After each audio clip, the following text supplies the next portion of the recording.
Buongiorno, buongiorno, e non potevo non aprire con questa bellissima canzone di Andrea Bocelli, con questo Papa Francesco che sta cercando in tutte le maniere di far capire che le guerre non servono a niente, che chi paga le conseguenze è sempre il popolo, le persone che non c'entrano niente, poi si dovrà ricostruire tutto perché poi però perdiamo dei patrimoni immensi, perciò siamo noi che dobbiamo tenerci per mano e cercare di far capire che quello che sta succedendo è un pericolo per tutto il mondo. Guerre ce ne sono dappertutto, forse non le vediamo, non le sentiamo, ma ci sono, vediamo quella più vicina. Però io direi che qualcuno dovrebbe intervenire e cessare, perché c'è posto per tutti e forse anche c'è ricchezza e benessere per tutti. Basterebbe solo dividere questa torta gigantesca invece che se la dividono in pochissimi.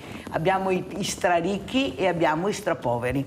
Vi presento subito gli ospiti di questa mattina. Abbiamo in presenza Giorgio Taffarel, Presidente Associazione Volontari Antincendi Boschivi. Grazie Taffarel, buongiorno di essere qui con noi. Grazie. Abbiamo collegato Paolo Favaro, Presidente Comitato Cave di Marocco di Mogliano Veneto, referente Forum Nazionale Salviamo il Paesaggio. Buongiorno Paolo Favaro, grazie anche a lei di essere qui perché è giusto parlare di ambiente, di quello che ci preoccupa tanto tutti, perché qualcuno non sta prendendo delle decisioni corrette, il popolo dovrebbe essere ascoltato, ci fanno i referendum su cose che non conosciamo, su quello che vogliamo e conosciamo, i referendum non ce li fanno fare mai. Allora io partirei proprio da Giorgio Taffarel per capire antincendi boschivi, sta iniziando la primavera, poi arriverà l'estate, grandissima siccità, come va la stagione, come è andata, perché mi sembra che qualcosa di meno tragico sia successo. Speriamo, perché incrociamo le dita Taffarel,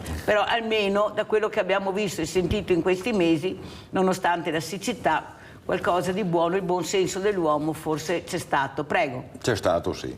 Tanto sì, di associazioni volontarie di antincendi boschivi ce ne sono parecchi qui nel Veneto. Quanti sono? Guardi, dovrebbe essere una trentina, una quarantina, adesso il numero preciso non lo so. So che noi comunque facciamo la zona di Vittorio Veneto, Fregona, Sarmede e Cordiano e Cappella Maggiore come territorio, diciamo, nostro, tra virgolette. E poi comunque, a seconda delle varie emergenze e varie calamità che ci sono in giro, anche a livello nazionale, la Regione ci chiede di partecipare alle varie emergenze e noi comunque partecipiamo. Diciamo che quest'anno, al contrario magari del periodo di siccità che c'è, come incendi boschivi siamo molto, tra virgolette, tranquilli, diciamo, ecco. Anche se bisogna dire che dalle nostre parti il periodo più pericoloso è il periodo invernale e non estivo, anche se gli ultimi anni appunto il problema degli incendi boschivi è iniziato anche d'estate, al contrario di altre regioni d'Italia, tipo la Sicilia, Sardegna, Puglia e quant'altro, insomma, ecco. Stranamente, come si diceva prima, è un periodo molto tranquillo, tra virgolette. Fortunatamente sarà cambiata magari anche la cultura della gente che comunque è più attenta a fare vari picnic, infatti anche il periodo di Pasqua e Pasquetta avevamo un po' di tra virgolette paura, comunque eravamo allertati perché sai, sempre il solito picnic, facciamo le braci, sì, la carne alla brace, roba del genere. Che è una tradizione. Una volta capitava spesso che magari partiva l'incendio, ecco, facendolo in campagna oppure nelle aree boschive, però quest'anno no, fortunatamente no. Probabilmente la gente è un po' più responsabile, più attenta, diciamo, ecco, a fare queste attività, diciamo, ecco. Per cui fortunatamente siamo tranquilli per il momento. Sentiamo invece se è tranquillo anche Paolo Favaro, Presidente Comitato Cave di Marocco. Non ho una foto, non ho niente, mi dispiace molto. Ecco, se sapevo inventavo qualcosa per far vedere, perché salviamo il paesaggio è una cosa molto importante, ecco, e anche sugli incendi boschivi poi vedremo se riusciamo a trovare qualcosa. Allora, cosa la preoccupa di più Paolo Favaro? Beh, diciamo un po' l'atteggiamento generale che è quello di fare finta di niente, cioè fortunatamente si parla molto più di una volta dei temi ambientali. Diciamo c'è stato l'effetto dopo Greta che ha aperto più canali informativi, ma rispetto alla concretezza dell'agire per modificare sul serio la situazione mi pare che si stia andando un po' troppo lentamente. Credo che non ci sia a livello collettivo una sensazione convinta, ecco, che le cose bisogna prenderle in mano sul serio e appunto non far finta di niente, cioè parlare molto magari di questi temi, ma poi in pratica fare abbastanza poco, insomma. Questo è quello che mi preoccupa. Però Paolo Favaro, voi te la state mettendo tutta per far capire che il paesaggio, l'ambiente, questo territorio meraviglioso che abbiamo anche la fortuna di avere, perché noi non è che dobbiamo fare chilometri e chilometri per trovare un bosco, per vedere un paesaggio bellissimo. Forse a qualcuno non interessa, perché a questo punto cosa puoi pensare? Ma cosa interessa allora? Cioè solo il business? Perché ormai in Italia andiamo avanti solo col business, sono arrivati anche nella solidarietà. La solidarietà fa business. Avete visto in Sicilia cosa è successo? Avete visto cosa è successo? Solidarietà, la gente porta, arrivano fiumi anche di denaro, poi qualcuno con la storia della solidarietà si riporta da un'altra parte. Ecco, secondo lei, visto che continuano a dire, specialmente i giovani, questo grido di aiuto, vogliamo un ambiente pulito, rispettiamo l'ambiente, perché sono loro poi che scendono nelle piazze, sono loro anche che fanno la raccolta differenziata, adesso fra poco ci sarà questa plastic che è raccolta di tutto e di più, che terrorizza gli addetti ai lavori perché dicono chissà cosa troveremo e quanta roba raccoglieremo. Secondo lei perché non si ascolta questo grido di allarme che c'è? Perché voi non lo fate per voi stessi, lo fate per il territorio, o sbaglio, Favaro?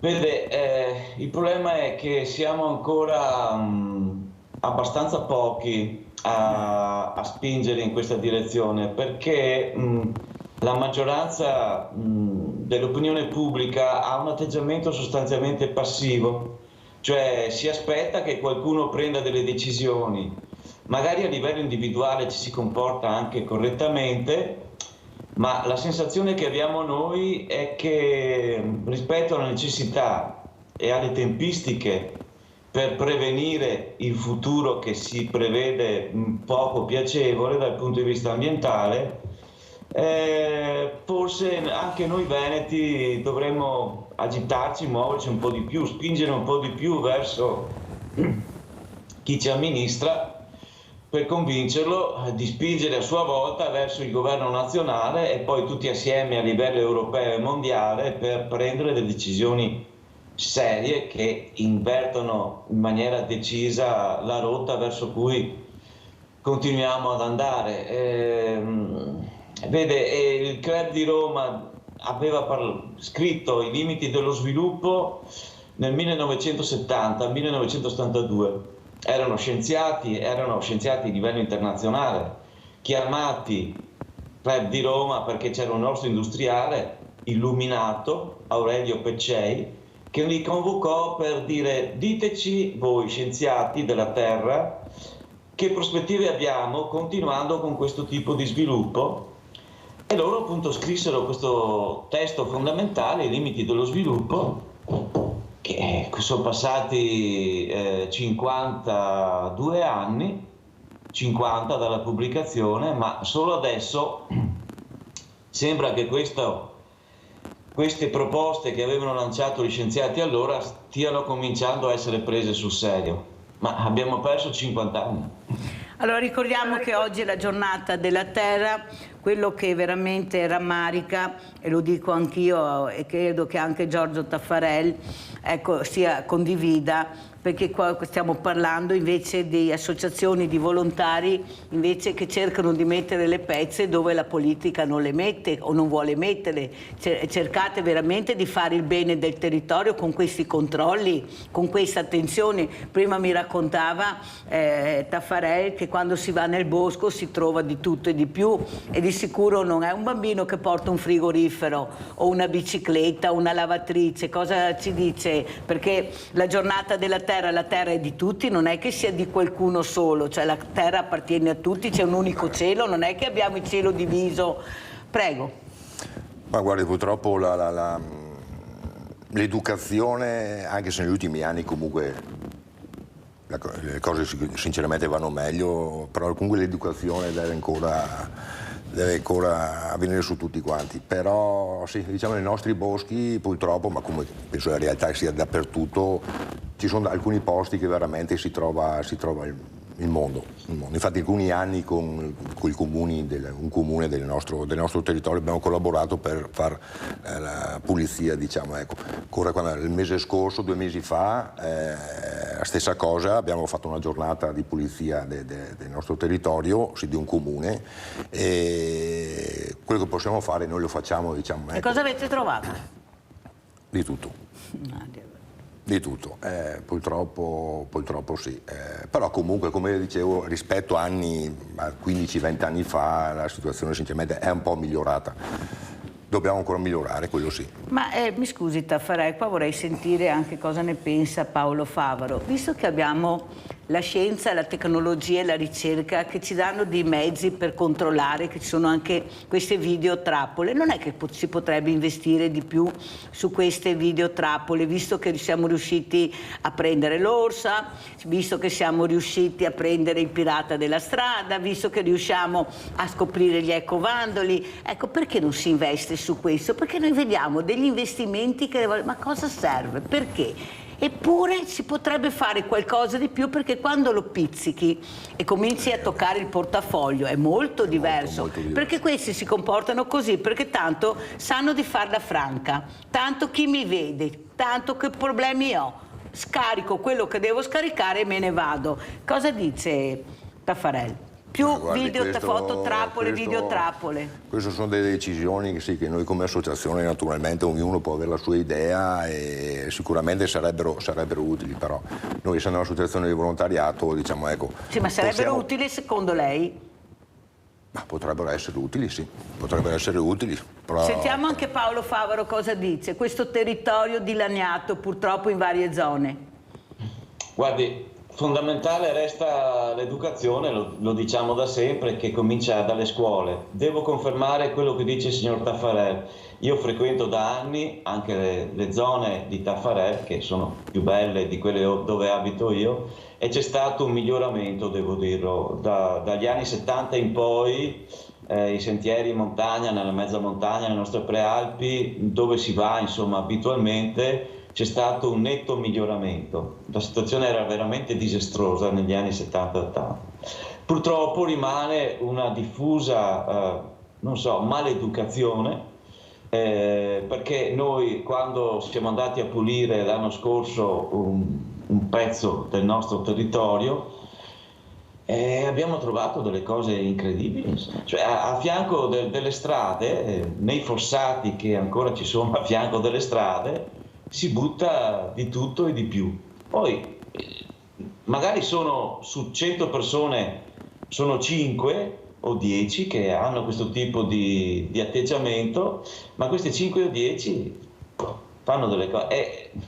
E quando sento alcuni amici o conoscenti del sud che vengono da noi e dicono che bravi che siete, che pulizia che si vede in giro, mi fa pensare a com'è la situazione media in Italia, insomma. Ma voglio dire, però, per le nostre zone, per la pedemontana, per la montagna, io mi sono reso conto che per fortuna da questo punto di vista c'è stato veramente un miglioramento. Sì, ma dobbiamo migliorare sempre di più, non dobbiamo adagiarci e fare va tutto bene, perché sennò qua non è finita, perché ne basta uno, ecco, anche come gli incendi, non è che tutti incendiano, ma ne basta uno per distruggere un grandissimo territorio, perciò dobbiamo porre la massima attenzione alle antenne alte. Per quello io dico che forse investire di più riusciremo magari a prendere anche quei pochi, non vorrei neanche usare questa parola perché non va bene anche sabato, poi oggi, però veramente dobbiamo smettere con questo buonismo e con queste vabbè, è andata, quello che sbaglia deve iniziare a pagare, se no non andiamo fuori. Abbiamo Rinaldo da Venezia. Ciao Rinaldo. Ciao Mirella e buongiorno ai tuoi ospiti. Il Mogliano lo conosco bene. Negli anni 60 a Mogliano gli avere perso i contadini che mettevano i campi, i fossi, metteva sulle rive, ed era il contadino una volta, ed era che lavorava mettere a posto la terra, passava bene. Adesso, quello che noi dicevo sulla terra, passare 3 raccolti l'anno, va bene, o passare 10 milioni di bottiglie di vino, che buttiamo qui come soldati, disciassati, che incliniamo le salve acquifere, e dopo se hanno problemi. Ma viene a parlare e purtroppo la buona volontà di tanta gente la viene riparata perché è un business, allora è plastica, ma non quello mi cerca, c'è tutto di plastica, tutto, ti trovi di tutto. E dopo che mi dici l'amica che era pure troppo alto, ma dai, siamo proprio in Dio, e poi a terra bisogna lasciarli ai nostri lavori, lasciargli il mondo in possa vivere caroni, come che viene di suoni altri. Perché una volta la campagna, era campagna, era vera gente, era gente che lavorava, va bene, già fatto del tutto.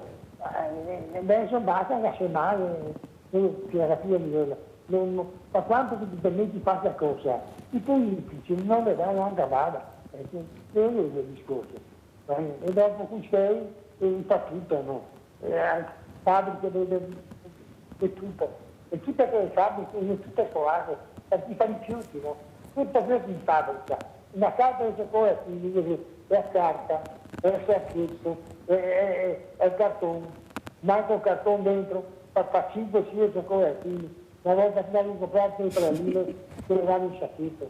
Dai, o se no là, andavi con i pegni. Io riescono molto meglio, però avere più, essere più educati, ma no, tutti quanti perché la salute. Adesso i forti che siete tutto, butta via tutto. Una volta non era tutto da buttare via, perché il coatto che era, dava già tutto, era che usava scarpe, giornali, tutto. Allora Mirella, ti saluto, buona giornata. Grazie anche a te Rinaldo, grazie. Ricordiamo che oggi è la giornata della terra, perciò molti faranno picnic se c'è bel tempo, si sposteranno, mi raccomando, le immondizie riportatevele a casa, se non trovate dove mettere fate la differenziata a casa. Guardate che bella foto sta mandando il nostro regista Andrea Basso, guardate che bello, bellissima. Allora io direi di andare a vedere anche il video tra terra, laguna e mare, Laguna Nord, che ci ha mandato proprio il nostro Paolo Favaro.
Tanto ringrazio Paolo Favaro per questo bellissimo video, importante video in una giornata come oggi, che è la giornata della Terra, per far capire l'equilibrio tra uomo e natura. Ecco, questi animali, il rispetto che dobbiamo avere tutti per questi animali che si spostano per chilometri, chilometri e chilometri, ecco, senza disturbare nessuno, senza inquinare, anzi portare gioia, allegria e fertilità, e noi invece non riusciamo a rispettare. O sbaglio, Taffarel? Assolutamente, sono d'accordo. D'accordo, la natura, come si diceva prima, qualsiasi animale va rispettato e comunque, ed è anche necessario per la nostra vita. Si parlava appunto prima, magari quelle che vengono in mente per prima sono le api, per le varie impollinazioni e quant'altro, ma comunque qualsiasi bestia, se esiste vuol dire che c'è un motivo, alla fine, diciamo così, per cui bisogna avere più rispetto. Più che bestia direi animale, la bestia è l'uomo, per me, Taffarel. Bravo. La vera bestia è l'uomo, non è l'animale la bestia. L'animale, sì, non la bestia siamo noi. Cioè, le bestie siamo noi. Cosa dice Paolo Favaro? Mirella, mi veniva voglia prima di dire, perché qua giriamo un po' intorno, alla fine c'è la politica che decide. Per esempio, io da buon veneto, innamorato del Veneto, devo dire che è difficilissimo riuscire per esempio, a gestire i nostri parchi regionali. Le dico, faccio solo un esempio, grandissima difficoltà e discussione all'interno del Parco regionale della Lessinia per mantenere un posto di lavoro, come guardia del parco. Cioè, sembrava che la somma da destinare per avere una guardia del parco, visto che uno sta andando in pensione, fosse un'impresa insormontabile. Insomma, adesso spero che ci sia stato poi un ripensamento, ma per dire la difficoltà di pensare che soldi spesi in questo senso abbiano un valore almeno uguale di quelli che spendiamo per farsi il chilometro di strada, il chilometro di pedemontana, il capannone, queste cose qua. E invece dovrebbe maturare nei nostri amministratori come nei cittadini che questi sono soldi ben spesi, perché come diceva il signor Taffarel, noi abbiamo bisogno della natura. La natura può fare tranquillamente a meno di noi, ma noi abbiamo tanto bisogno della natura. Allora Favaro, io sono tanti mesi, per non dire anni, che dico che nelle giunte sia comunali che provinciali e che regionali ci vorrebbero le quote verdi. Come abbiamo le quote rosa, io penso che sarebbe il momento di avere anche le quote verdi, perché abbiamo degli esperti, delle persone veramente preparate che possono dare il là a quei politici che magari per vari motivi sono assessori ma non hanno la competenza, perché funziona così, della carica che ricoprono, e vedere di sistemare un po' questa questione, lasciar perdere la politica, guardare le persone competenti che abbiamo nel territorio e collaborare assieme. O sbaglio, Taffarel? Potrebbe essere una buona idea, sì, anzi è una buona idea, e sicuramente che su qualsiasi giunta comunale, provinciale o comunque regionale ci deve essere sempre qualcuno magari specializzato o comunque esperto dei vari settori, in questo caso magari della natura, come può essere il discorso dei trasporti, può essere il discorso della sanità, naturalmente, però qualcuno di afferrato in materia, sì, che ne sappia veramente qualcosa, non magari da un anno o due perché l'argomento gli interessa o comunque che può anche averlo a cuore, però non ha l'esperienza magari rispetto a altre persone che potrebbero aiutare di più, diciamo così. Ecco, ma comunque natura in questo caso, ma comunque in qualsiasi ramo. Purtroppo non è sempre così, magari possono mettercela tutta o comunque anche la passione, ma comunque alla fin fine le manca comunque l'esperienza, magari anche un'esperienza magari può essere anche storica, nel senso, come ripeto, non può essere che da 2 o 3 anni uno possa interessare un argomento e ce la può anche mettere metterci tutto il cuore, però comunque non ha la stessa esperienza magari uno che ha da 10, 20 anni, 30 anni in materia. Che ha la passione, poi perché ci vuole anche passione. Passione, ci vuole il 50% di passione, il 50% comunque di competenza o esperienza, chiamiamola così, diciamo, ecco. Per cui su qualsiasi settore non è che uno si sveglia la mattina o comunque nell'ultimo periodo mi interesso della natura, sono appassionato della natura, voglio far rispettare la natura, ecco. Assolutamente, quello è un inizio. Esatto. È un inizio assolutamente, però ci vorrebbe qualcuno che magari ne sapesse un po' di più. Dopo magari con gli anni naturalmente ognuno si fa la propria esperienza e cose come però tutte le cose. Però affiancato sempre da persone competenti perché gente che ha studiato. Io mi ricordo che ho avuto un ospite, era un ricercatore, uno scienziato che ha detto: ma scusatemi, l'anno scorso parlavamo di siccità, dall'anno scorso a quest'anno cosa abbiamo fatto? Parole, parole, parole, ma investimenti, pubblicità.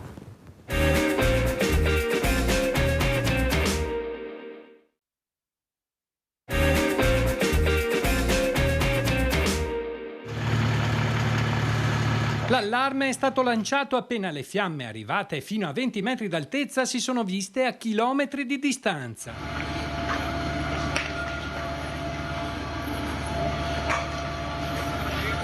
L'incendio si è scatenato nei pressi del bosco del Madeanna, tra Miane e Valdobbiadene. Il fuoco è divampato in alcune cataste di tronchi in piena notte. Dalle prime indagini si avvalora l'ipotesi dell'incendio doloso. Anche il sindaco di Valdobbiadene, tra i primi a raggiungere il luogo dell'incendio, ne è convinto. Mi sento di escludere le cause naturali di innesco dell'incendio. È molto più probabile che sia colposo o doloso. Immediato l'intervento dei vigili del fuoco di Montebelluna e dei volontari AVAB di Valdobbiadene e Miane, che hanno subito iniziato le difficili operazioni di spegnimento, proseguite poi per tutta la notte fino a mattinata inoltrata. Al momento siamo qui per le operazioni di bonifica, sta arrivando un mezzo per sollevare i tronchi e per rimuovere e bonificare tutta la brace che sta ancora ardendo. Grazie al tempestivo intervento di volontari e vigili del fuoco si è scongiurato il peggio. L'incendio poteva avvicinarsi anche alle case poco lontane. Fossero intervenuti in ritardo o le segnalazioni fossero arrivate dopo, certamente l'incendio avrebbe interessato il bosco, peraltro a poco più di 500 metri di distanza dall'abitato di Guia, quindi con seri pericoli per la popolazione. Per fortuna stavamo parlando di incendi che sono successi l'anno scorso, però per fare prevenzione bisogna anche parlare di questo, perché la stagione si avvicina, la siccità non cessa. Ecco, noi abbiamo visto anche queste figure molto professionali che sono i vigili del fuoco. Scusatemi, ma io penso che sia proprio sono le squadre più importanti che abbiamo, con una preparazione incredibile. Forse sarebbe il caso anche di rivalutarle di più, perché se lo meritano tutto veramente, perché sanno dove mettere le mani, rischiano anche la vita e perciò sono figure veramente altamente professionali che dovrebbero essere premiate per il lavoro che fanno, perché sono veramente utili per noi. Ecco, vedendo queste immagini, e oggi parliamo appunto della giornata della terra, cosa le viene in mente? Quanti incendi le vengono in mente, Taffarel? Ma guardi, incendi, a me personalmente parecchi, diciamo che sono 32 anni che sono iscritto all'associazione, per cui ne ho visti parecchi.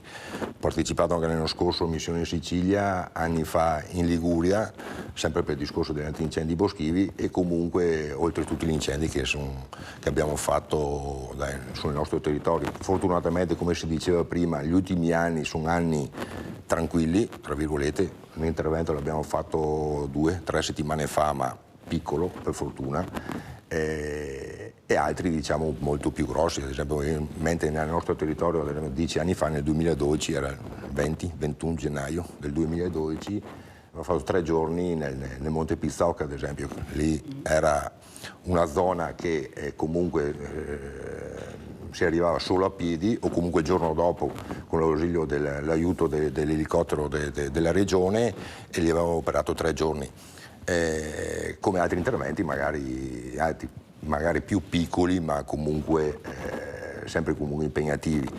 Però fino a 20 anni fa, 15 anni fa, 20, diciamo, gli incendi erano molto più numerosi. Abbiamo un territorio preparato, ad esempio penso a questi aerei che se non ci fossero dovremmo inventargli i Canadair, ecco, che veramente sono utilissimi perché quando arrivano danno un aiuto incredibile. Noi siamo così preparati, li abbiamo o io, come ho sentito, dobbiamo andare a prenderli da un'altra regione perché non li abbiamo più o non lo abbiamo più, non so, perché tutto costa, ma le cose che servono secondo me, anche se costano, dovremmo averle. Sì, diciamo che i Canadair ci sono, adesso non so se sono dello Stato, della Protezione Civile o delle ditte private, ma comunque la Protezione Civile ha il Canadair, diciamo, vengono spostati anche a seconda della stagione o della pericolosità di incendi a seconda delle zone italiane. Nelle nostre zone i Canadair hanno ancora partecipato a qualche incendio, quelli più significativi, altrimenti se non arriva il Canadair comunque ci sono gli elicotteri, anche perché poi lì a seconda del referente regionale, perché noi diciamo, ecco, tra virgolette dipendiamo dalla regione, ci sono dei funzionari che in caso di incendi boschivi escono e comunque coordinano le operazioni. E loro hanno il compito, hanno il compito di chiamare o il Canadair o l'elicottero a seconda dell'intensità dell'incendio. Diciamo che sulla maggior parte viene sempre chiamato l'elicottero, magari perché essendo una zona montana con valli piccole e posti scomodi così, l'elicottero fa un servizio più mirato, diciamo, per aiutare a spegnere l'incendio. Il Canadair magari più adatto, diciamo, a è quel più adatto tipo su di aree territorio. e territori più estesi o comunque il fronte fuoco più esteso, e allora lì magari ecco il Canadair è necessario assolutamente. Diciamo che adesso qui in Veneto riguardo l'elicottero, se c'è bisogno arriva in tempi molto, molto brevi, diciamo. Canadair magari, ecco, come ho detto prima, dipende dalla stagione E dalla zona magari.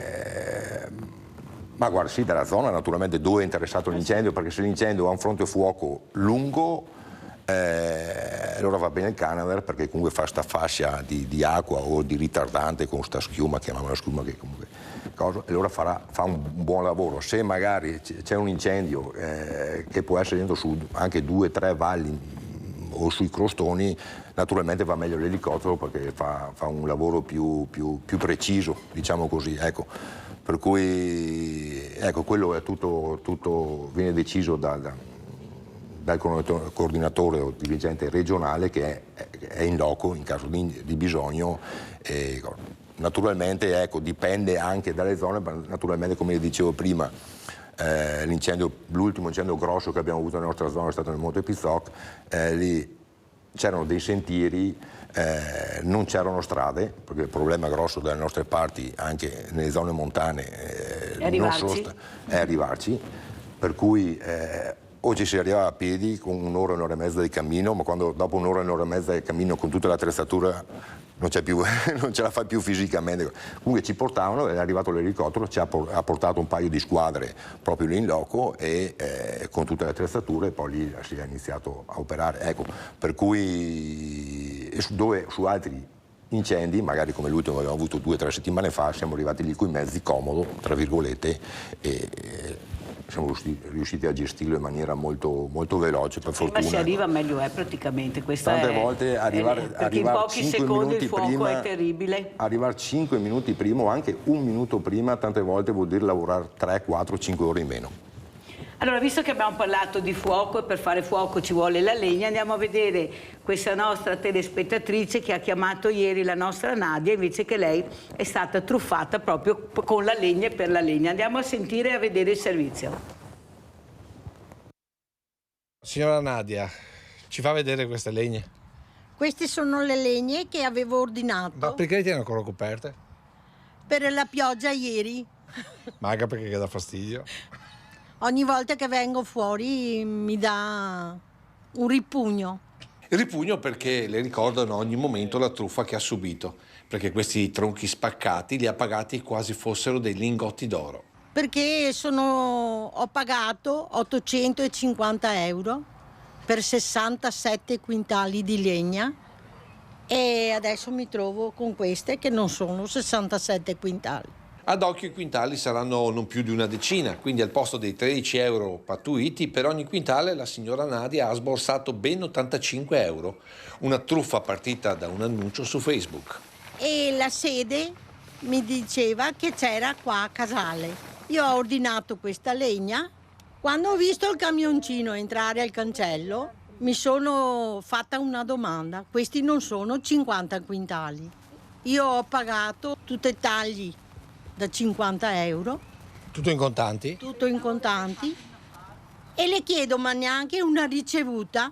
Ormai avevano messo in tasca i soldi. A quel punto la fuga con il camioncino che guadagna l'uscita nonostante abbia davanti la signora Nadia. Che ho detto, adesso arriva mio figlio. Te da qua non vai fuori. Invece veniva sempre più avanti e ho preso un po' di paura, mi sono scostata e dopo l'altro è andato fuori in strada e ha detto dai, via, sali, e sono partiti. Alla verifica ovviamente tutto inesistente, ditta, indirizzo e telefono muto. Alla signora Nadia non è restato che fare denuncia, giurare che non cercherà più affari sui social, ma anche, mettendo da parte l'orgoglio ferito, non nascondere l'accaduto. Perché ci racconta questa storia? Che altra gente non venga truffata come sono stata truffata io.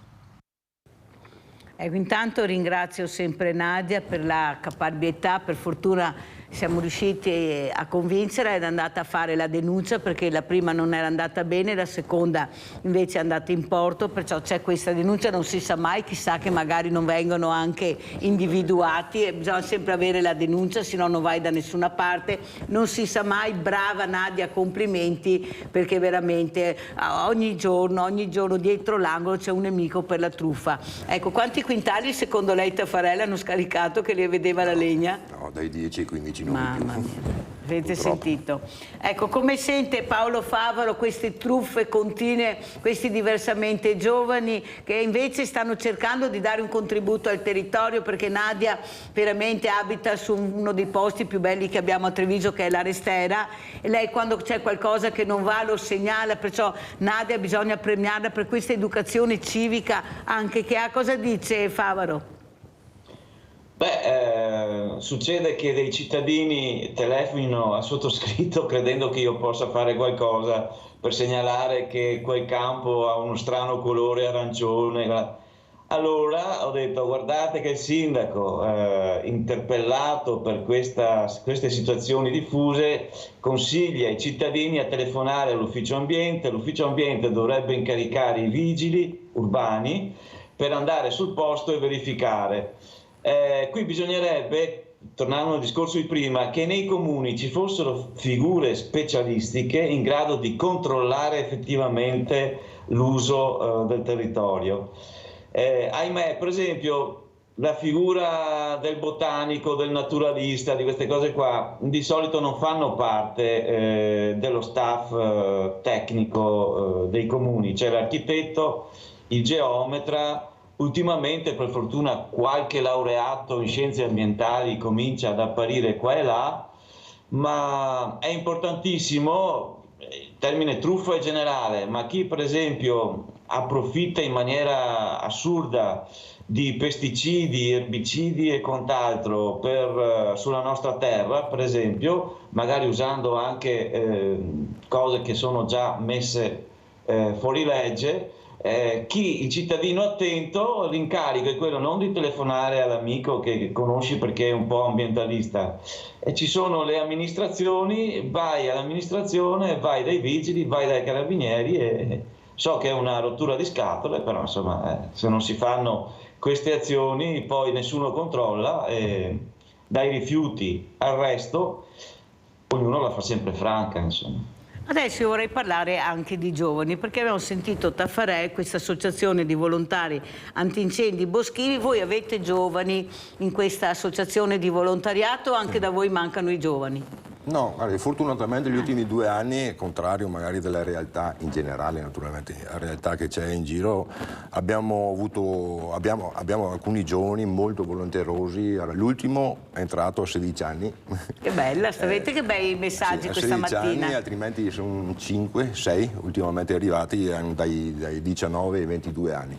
Molto motivati, molto volenterosi e bravi. Aspetta Taffarè, solo perché hanno qualcuno in famiglia, oppure è stato proprio un qualcosa che li ha spinti verso questo tipo di volontariato anche molto faticoso e impegnativo?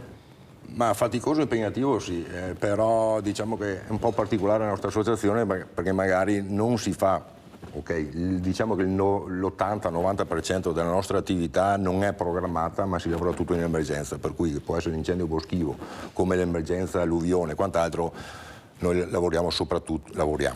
La nostra attività è soprattutto in emergenza, per cui suona il telefono adesso si parte, per cui non è che sia un'associazione che programmi, per cui... ultimamente no, allora negli anni passati sì, magari i vecchi, tra virgolette, allora, entrava anche il figlio e quant'altro, ultimamente no, sono entrati un paio di giovani che ci hanno conosciuto sui social e adesso sinceramente stanno attirando i loro amichetti, diciamo così, ed è bello perché quello coinvolge, sono motivati e entrano, tra virgolette, di loro spontanea volontà, inteso che non come prima, diciamo, i familiari e quant'altro, per cui una persona tra virgolette estranea all'associazione, per cui se uno viene a chiedere di entrare vuol dire che è veramente interessato e motivato e quello fa piacere. In generale sì, se sente parlare con altre associazioni non c'è, diciamo, sto ricambio generazionale, perché comunque la mentalità negli ultimi anni dei giovani è cambiata, c'è molto menefreghismo, pensano più, vabbè, classico il discorso del telefonino, social media adesso, divertirsi, i locali e quant'altro, magari una volta eravamo un po' più responsabili, diciamo così. Però quello a noi fa piacere, questo è anche un buon lavoro che sta facendo anche il nostro consiglio direttivo negli ultimi anni e stiamo traendo i frutti, insomma. Ecco, avete seminato bene e state raccogliendo qualcosa, è importante. Sì, per cui continuiamo a questo punto con questa strada e per quello che riguarda l'investimento, tra virgolette, sui giovani, sembra che sia la strada giusta, per cui continuiamo così. Allora, Presidente Favaro, voi nel comitato avete giovani, ecco, ci faccia capire, perché siamo molto interessati a questo, a capire se veramente riusciamo a coinvolgere questi ragazzi e ragazze, perché ce ne sono anche tanti, sono pochi ma ne abbiamo anche tanti, bisogna coinvolgerli di più, prego. Sì, qui c'è proprio il fatto dell'età abbastanza importante, diciamo che si è appena creato a Mogliano una nuova associazione, chiamiamola naturalistica, in cui i giovani ce la sono fatta da loro, si riconoscono e magari si sentono più in linea rispetto a entrare in un'associazione un po' storica come la nostra, che però è fatta da persone soprattutto di una certa età. Quindi è importante che si facciano pure in autonomia le cose, però l'importante poi è collaborare sostanzialmente. Il volontariato tradizionale in genere lo vedo anch'io un po' in crisi, nel senso che sono tutte persone che insomma se non sono in pensione ci stanno andando, il ricambio è un po' difficoltoso. L'importante è proprio che i giovani se hanno appunto difficoltà di riconoscersi in un sistema un po' gestito da persone anziane, comunque si mettono assieme e per esempio a Mogliano abbiamo due associazioni, Officina 31021 sul sociale e questa nuova associazione che si chiama Arca sull'ambiente, che si stanno dando da fare. L'importante è che si faccia qualcosa e che si possa fare in collaborazione. Ha fatto molto bene a dirlo, perché abbiamo parlato di giovani, sentite soprattutto che un po' alla volta stanno capendo l'importanza anche di mettersi in gioco, di collaborare anche loro, lasciamoli fare, responsabilizziamoli di più, perché questo vogliono anche provare, sbagliano, non importa, ma intanto ci sono, provano e sbagliando si impara. Ecco, che messaggio vorrebbe fare Presidente Favaro, specialmente alla politica? Oggi giornata importante, giornata della terra, poi ci salutiamo. Guardi, alla politica sarebbe ora che si desse una mossa sul serio e che dietro al dio scheo e denaro ci cominciasse a pensare che c'è anche il nostro futuro, che è la vita, perché non so cosa, se andiamo avanti così ai nostri pronipoti, cosa arriverà in eredità. Quindi schei sì, ma per favore cominciamo a pensare anche a quello che ci sta intorno e dove viviamo. Grazie al Presidente Paolo Favaro del Comitato Cave di Marocco di Mogliano Veneto, referente anche Forum Nazionale Salviamo il Paesaggio, e buon weekend Favaro. Sentiamo invece l'appello che vuole fare Giorgio Taffarel. L'appello è essere un po' più responsabili in tutto, sì, per quello che riguarda naturalmente in questa puntata la natura, la gente deve essere più responsabile e... È 5 per 1000 Taffarel. Tante volte si dice, sì, dopo anche quello. No, perché veloce, siamo in chiusura. Sì, tante volte si brontola naturalmente della politica o quant'altro e ci sta, però tante volte si parla tanto del governo, qua, lo Stato, però alla fine lo Stato siamo noi, per cui dico sempre, cominciamo a dare il buon esempio tutti quanti e poi sicuramente si trae qualche frutto. Con questo non giustifico né la politica e quant'altro, perché nella politica un discorso che non voglio neanche trattare, è ok. No, niente, appunto grazie della possibilità che ci avete dato anche per farci conoscere un po', approfitto anche del discorso del 5 per 1000 che per noi è molto importante, per cui se qualcuno volesse donarcelo vi do anche il codice fiscale 93 00 10 50 264 e questo è per noi un gran Lo ripete aiuto. per cortesia? 93 00 10 50 264. Grazie anche a Giorgio Taffarel, Grazie Presidente Associazione Volontari Antincendi Boschivi, pubblicità.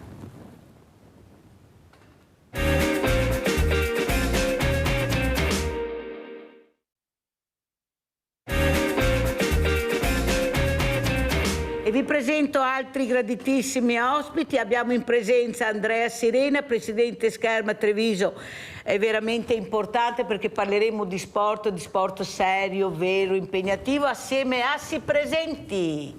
Francesca D'Alessandri, maestra della Scherma Treviso. Ecco. Buongiorno a tutti. Abbiamo collegato anche da Asiago il dottor Paolo Ochner, astronomo. Buongiorno dottor Ochner, vediamo se è già collegato, eccolo qua. Un piacere rivederci anche con lei. Buongiorno a tutti dall'Osservatorio Astrofisico di Asiago. Come sta dottor Ochner? Bene, grazie anche voi. Sì, grazie. Allora io partirei proprio dal dottor Paolo Ochner, visto che oggi è la giornata della Terra, forse qualcuno non lo sa, ma noi lo diciamo perché è una giornata molto importante. Ecco, cosa vede il dottor Ochner dal suo importante osservatorio? Cosa ci dice? Ma noi osserviamo le stelle, però chiaramente abbiamo anche l'atmosfera di fronte a noi, quindi è importante che l'atmosfera sia in buona salute anche per noi stessi e soprattutto noi siamo molto attenti a un tipo di inquinamento che spesso è trascurato, che è l'inquinamento luminoso. Pensate che basterebbe solo il 10% dell'energia elettrica per fare una corretta illuminazione, invece continuiamo a sperperare inquinamento e denaro per illuminare il cielo, una cosa veramente incredibile. Noi stiamo combattendo anche a fianco dell'amministrazione dell'altopiano che hanno recentemente aderito a un progetto Skyscape, un progetto europeo transfrontaliero Italia-Austria contro l'inquinamento luminoso e per il turismo astronomico. Dottor Ochner, com'è l'atmosfera? Allora la situazione dell'atmosfera, possiamo stare tranquilli o dobbiamo preoccuparci? Bisogna stare attenti, non preoccuparsi sì, ma non in modo esagerato. Sicuramente vediamo che il clima sta cambiando, lo vediamo anche con le previsioni meteo, dalle quali anche noi siamo molto dipendenti, che sono sempre meno efficaci perché la circolazione a livello mondiale sta cambiando e quindi dovremo operare in modo tale per contrastare appunto questi cambiamenti climatici, che non è banale, specialmente appunto col problema anche della guerra che sta portando oltre la morte anche una quantità di inquinamento veramente spaventosa.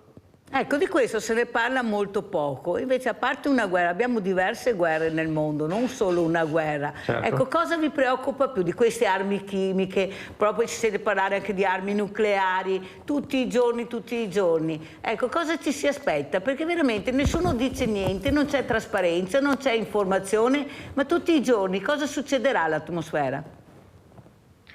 Sicuramente non cose positive, anche per il cambiamento delle circolazioni dovute anche alla grande quantità di traffico aereo che è stato deviato per evitare l'Ucraina e anche la Russia.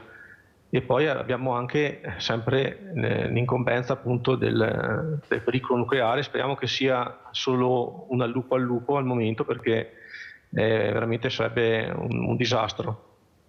Meno male che l'ha detto, speriamo che qualcuno invece di sentire ascolti bene le sue parole di questi esperti che sanno quello che dicono e cosa si potrebbe fare, ma invece si continua a vedere delle cose inaudite nel vero senso della parola. Adesso io vorrei sentire anche Andrea Sirena, invece, che è presidente della Scherma Treviso, ma una storia infinita, soprattutto il benessere di questi ragazzi che facendo sport riescono a trovare un equilibrio anche nella vita. Prego, Presidente.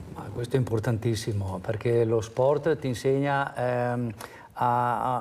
innanzitutto un rigore, un rispetto per l'avversario, quindi rispetto per la vita in genere, rispetto per gli amici, rispetto per i professori a scuola, e mi ricollego poi subito al discorso scuola, che faticare, fare gare e stancarsi molto nello sport aiuta anche molto nella scuola, anche la presenza e la fatica anche poi con lo studio, diciamo che è molto correlata, e quindi è importante per tutti i giovani, assolutamente, dai 4-5 anni fino ai 20 anni, assolutamente fare uno sport. Poi, per carità, Scherma ha certe attitudini, quindi le sappiamo, e quindi sappiamo poi le qualità che poi vengono riservate poi anche nella vita e nel lavoro futuro. Però è importantissimo, quindi noi abbiamo un sacco di ragazzi delle scuole elementari, sia delle scuole medie, ma soprattutto anche universitari, quindi anche associare l'università, e con l'impegno dell'università degli esami, l'impegno anche di grosse manifestazioni sportive, campionati del mondo, campionati europei, e questo non è facile, lo vediamo anche negli atleti della nazionale, non è facile, però riuscirci, ci sono atleti che riescono molto bene a essere bravi sia nello sport e nella scherma, e quindi questo dà ti insegna un po' a capire qual è la fatica giornaliera e il tempo che devi dedicare allo sport, ma tanto tempo lo devi dedicare anche allo studio. Quindi praticamente da quando ci si alza il mattino si ha la giornata ben organizzata, e non c'è tempo da perdere, non c'è tempo per i telefonini, non c'è tempo per Instagram, non c'è tempo per Facebook. Gli sportivi il telefonino lo devono guardare poco, perché hanno da studiare e soprattutto anche fare tanto sport. Allora, sentiamo anche l'insegnante, la maestra Francesca, come sono questi giovani, questi ragazzi, perché io sono sempre, e lo dico tutte le mattine, sempre più convinta che abbiamo una foresta che cresce, ma vediamo sempre l'albero che cade. Invece c'è una foresta buona, soprattutto nello sport, che vediamo. Come sono questi ragazzi? I ragazzi sono ragazzi che si impegnano, che hanno capito, ecco, senza ripetere tutto quello che ha appena detto Andrea, sono ragazzi che hanno capito che lo sport aiuta a concentrarsi e essere produttivi anche per quello che poi è la vita al di fuori dello sport, quindi la scuola, lo stare con gli amici. E le famiglie sono consapevoli, i genitori sono consapevoli di questo e portano ben volentieri i figli nella palestra, sapendo che riescono anche a tenerli fuori da tante cose magari meno piacevoli che un ragazzo poi può trovare quando è lasciato libero a se stesso, finite le ore scolastiche, magari in giro per strada senza un obiettivo da raggiungere, ecco, se non quello dello studio, che poi Le iscrizioni sono aumentate dopo la pandemia, perché è stato un periodo veramente da dimenticare nel vero senso della parola, questo isolamento. Ecco, cosa vedete in questi periodi invece che fortunatamente sembra respirare? Noi pensavamo così, di avere un calo durante la pandemia, ma chissà come ricominceremo, se tutti i ragazzi torneranno. Invece c'è stato un ritorno di tutti i ragazzi, a parte che ci siamo sempre tenuti in contatto con collegamenti, con Zoom, eccetera, quindi facevamo delle attività chiamiamo in videochiamata, ecco. Cioè non erano abbandonati? No, non si è più, assolutamente, facevamo sia delle lezioni teoriche che delle lezioni anche pratica, e così, insomma, ci siamo inventati di tutto. E poi con la fine della pandemia, secondo me, c'era proprio la voglia, soprattutto delle famiglie, di far riprendere al prima questi ragazzi, e quindi sì, diciamo, ci sono tornati tutti quelli che avevamo, e tante nuove iscrizioni, ecco, tanta voglia di È un bel riprendere. messaggio, perché fino a poco tempo fa avevo appunto questa piaga che tutti dicevano: abbiamo perso tanti ragazzi, non vediamo più i numeri che avevamo prima, siamo un po' preoccupati, anche perché ci sono dei costi molto importanti da sostenere, perciò se hai i numeri riesci a sostenerli, se non li hai non li fai, ma quello che è importante che abbiamo sentito è che non li avete lasciati soli. Ecco, Presidente, la solitudine che uccide questi ragazzi, abbiamo visto il numero di suicidi anche qua nel nostro territorio, sono numeri che devono far riflettere, sono numeri che qualcuno dovrebbe interpretare in maniera anche costruttiva, penso io. Ecco, forse lo sport può dare anche questo là, o sbaglio? Altro che, tant'è vero che post-Covid anche noi abbiamo consigliato ai nostri, qualche gruppo di genitori, di consultare anche dei mental coach, perché effettivamente è vero che noi avevamo i contatti con i ragazzi, ma i ragazzi erano nella loro stanza, nella loro casa, e quindi non potevano uscire, e questo è stato veramente un grosso danno. Tant'è vero che anche a livello psicologico qualcuno ne ha subito leggermente le conseguenze. Tant'è vero che poi tanti ragazzi hanno imparato, che è brutto dirlo, hanno imparato ad isolarsi, a restare da soli, e quando poi finalmente un po' alla volta questo strascico ha avuto la sua importanza, e tant'è vero che noi ci siamo rivolti a dei mental coach sportivi per aiutarli un po', però guai averli abbandonati il periodo, guai, e io posso immaginarmi quei ragazzi che non hanno uno sport, una società sportiva che non li seguiva. E cosa facevano? Per carità, studiavano, e poi? Ripeto, siamo sempre lì, Facebook, Instagram, insomma, questo non... Allora, insomma, io lo questo dico non tutte le mattine, Presidente Sirena, che ho avuto una docente che ha detto a chiare lettere: noi riempiamo i bambini di tutto, l'attenzione è tutta rivolta a loro, ci dimentichiamo dei 10 anni in poi. No, non li sentiamo, non li ascoltiamo e non cerchiamo di aiutarli e di supportarli. Lei è d'accordo? Sì, sono d'accordo, perché noi vediamo quella fascia di genitori che viene in palestra che ha sui 45 anni, no? Chiaramente poi lui e lei lavorano, e noi abbiamo degli orari ben prestabiliti, no? E quindi ci sono molte volte i genitori: guarda, sono un po' in ritardo. Quindi diciamo che molte volte è il posto dove tu parcheggi, ben volentieri, perché sappiamo in che ambiente lo parcheggiano, ma parcheggi un po' questo tuo figlio. No? Anche il Presidente Sirena ha usato questa parola, parcheggio. E vediamo poi anche, perché comunque anche Francesca poi interviene, perché deve capire anche in famiglia come vanno, come tanti sono separati, quindi ci sono questi problemi qui, e quindi si interagisce sempre con le famiglie per capire, e vediamo che tante volte questi genitori, chiamiamolo giovani genitori, la fascia 45-50, è che sono troppo presi, lavoro e questo, dopo, per carità, se hanno la fortuna di avere i santi nonni, ben venga, ma chi non ce li ha, e vediamo che questi ragazzi soffrono, e per fortuna vengono in palestra, e per fortuna facciamo tante gare, quindi Francesca si prende e gli altri maestri si prendono il nostro polmino, li portiamo, li stiamo via 2 o 3 giorni, insomma li facciamo fare delle esperienze. Abbiamo la nostra Giusy. Ciao Giusy. Ciao Mirella, buongiorno ai tuoi ospiti. Buongiorno. Allora, dottor Rockner, mio nipote mi ha fatto vedere sul cellulare, che penso che sia abbonato all'app Stellarium, le stelle di nuovo. Io sarà 30 anni che non le vedo più in cielo.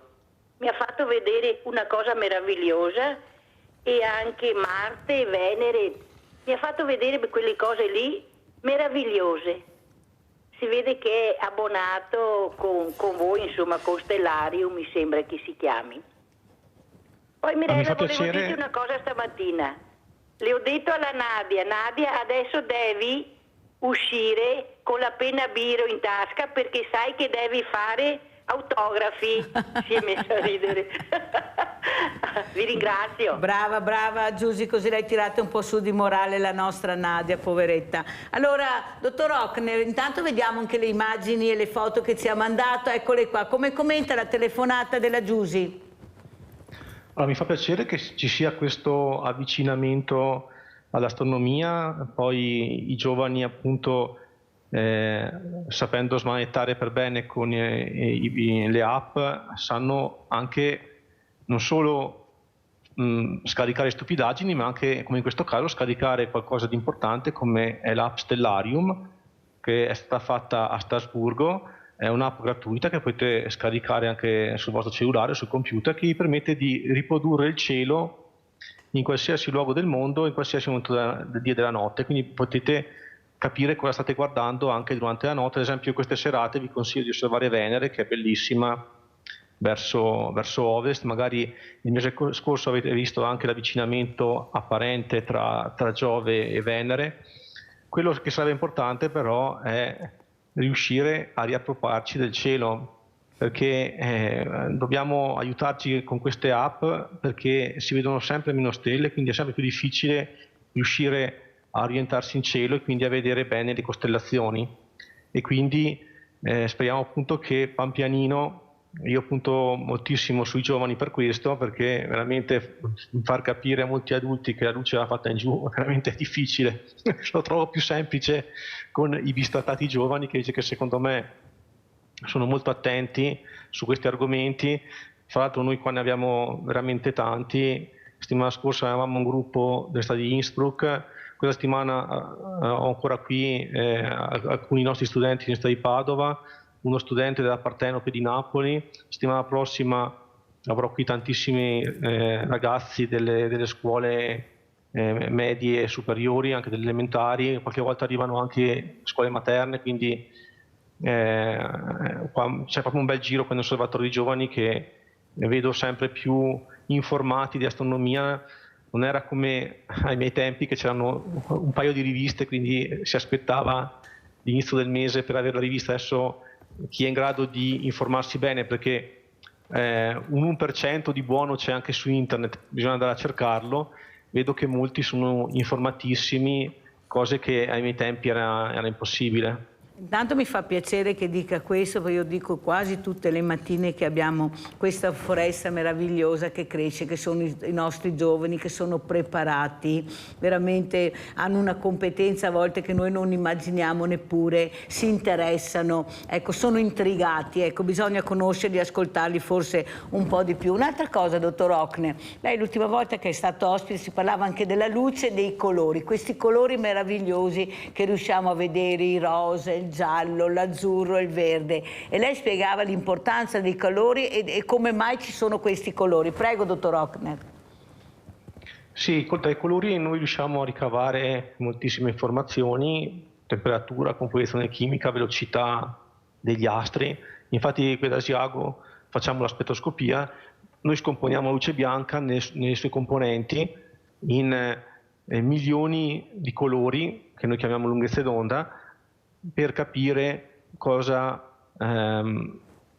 contengono gli elementi, i corpi celesti. Ad esempio stanotte con gli studenti di Padova che erano qua a osservare, abbiamo osservato un paio di comete e abbiamo osservato appunto quali elementi chimici erano presenti nella sua chioma, come ad esempio l'ossigeno atomico, delle molecole come il cianuro e altre molecole carboniose. Ad esempio magari avete visto anche voi quest'inverno le spettacolari immagini della cometa Neowise, che qualche genio ha chiamato di Neanderthal, quindi sarebbe stata una cometa che sarebbe passata inosservata, però con questo soprannome è diventata famosissima. E avete visto quel colore verde particolare che è dovuto alla molecola del carbonio, quindi da due atomi di carbonio uniti insieme, che danno questa caratteristica colorazione verde, che noi riusciamo appunto a determinare facendo lo spettro, cioè scoprendo la luce, facendo l'arcobaleno della cometa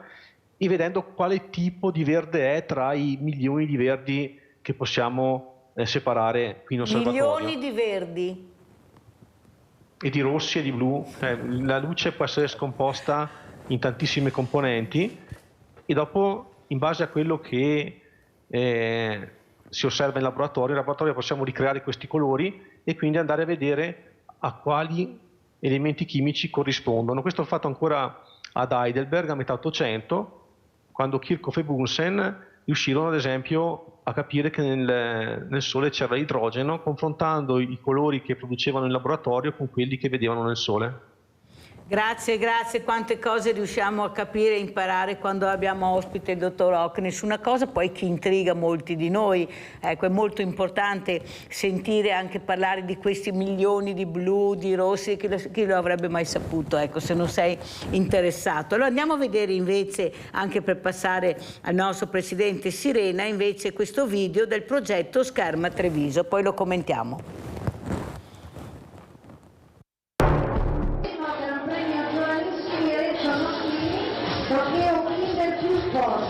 Rimini 2011 sono pervenute alle semifinali della gara di spada femminile categoria allieve Alice Castano, Chiara Scherma, Caterina Tredici, Vivi Scherma Pistoia, Elena Speciale, Pianeolo Roma, Elisabetta Bianchini, Scherma Treviso. Guardia, pronte, a voi.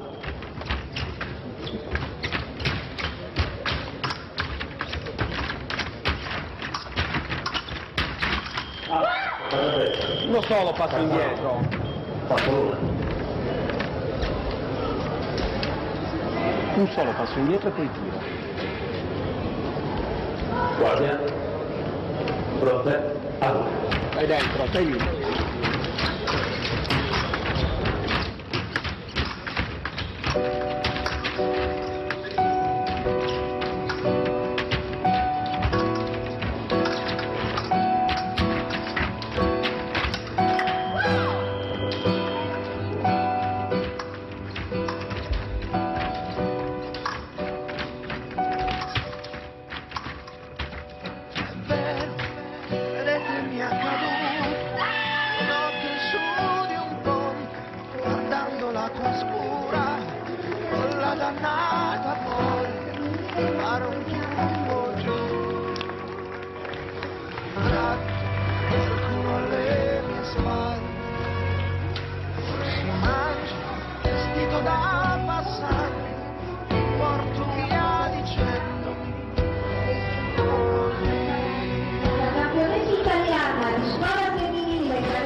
Perfino il tuo dolore potrà guarire poi, meraviglioso.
nel 1900 quasi nei seminari c'è il figlio di libertà. Complimenti a lui, complimenti a te che vai a scorciare.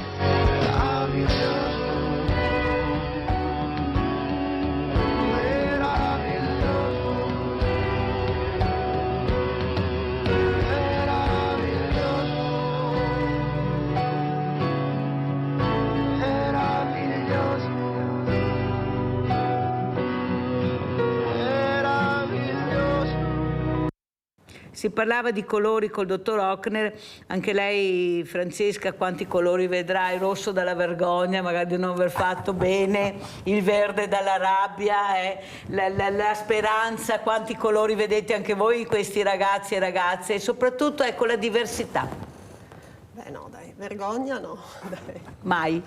Mai no, vergogna no, magari qualche delusione ogni tanto così, qualche rammarico per qualche piccola stoccata persa che ti ha fatto perdere una gara piuttosto che vincerla, come è successo settimana scorsa con una ragazzina, con Giulia Simeoni, che alla priorità ha perso una gara nazionale, però sempre seconda. Sempre seconda a una gara nazionale, insomma, dove tra l'altro nelle fasi preliminari ha battuto la numero 1 della gara, quindi insomma ecco, quindi gioia e delusione. Gioia e delusione, ma insomma delusione, sì. Diciamo un po' di rammarico, ecco, ogni tanto c'è, però anche tanto colore, ecco.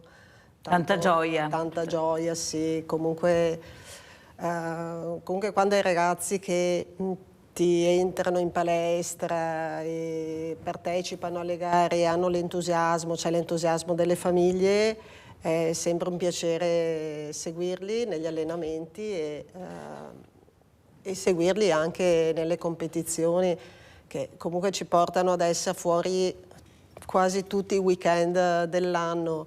Un impegno, anche per noi è un impegno, un sacrificio che però è gratificato dal colore, ecco, che ci portano i nostri ragazzi, quello sicuramente. Allora andiamo a vedere anche questo video perché è importante anche capire, ecco, di quale sport parliamo e di quanto impegno. Andiamo a vedere un anno da ricordare, scherma Treviso.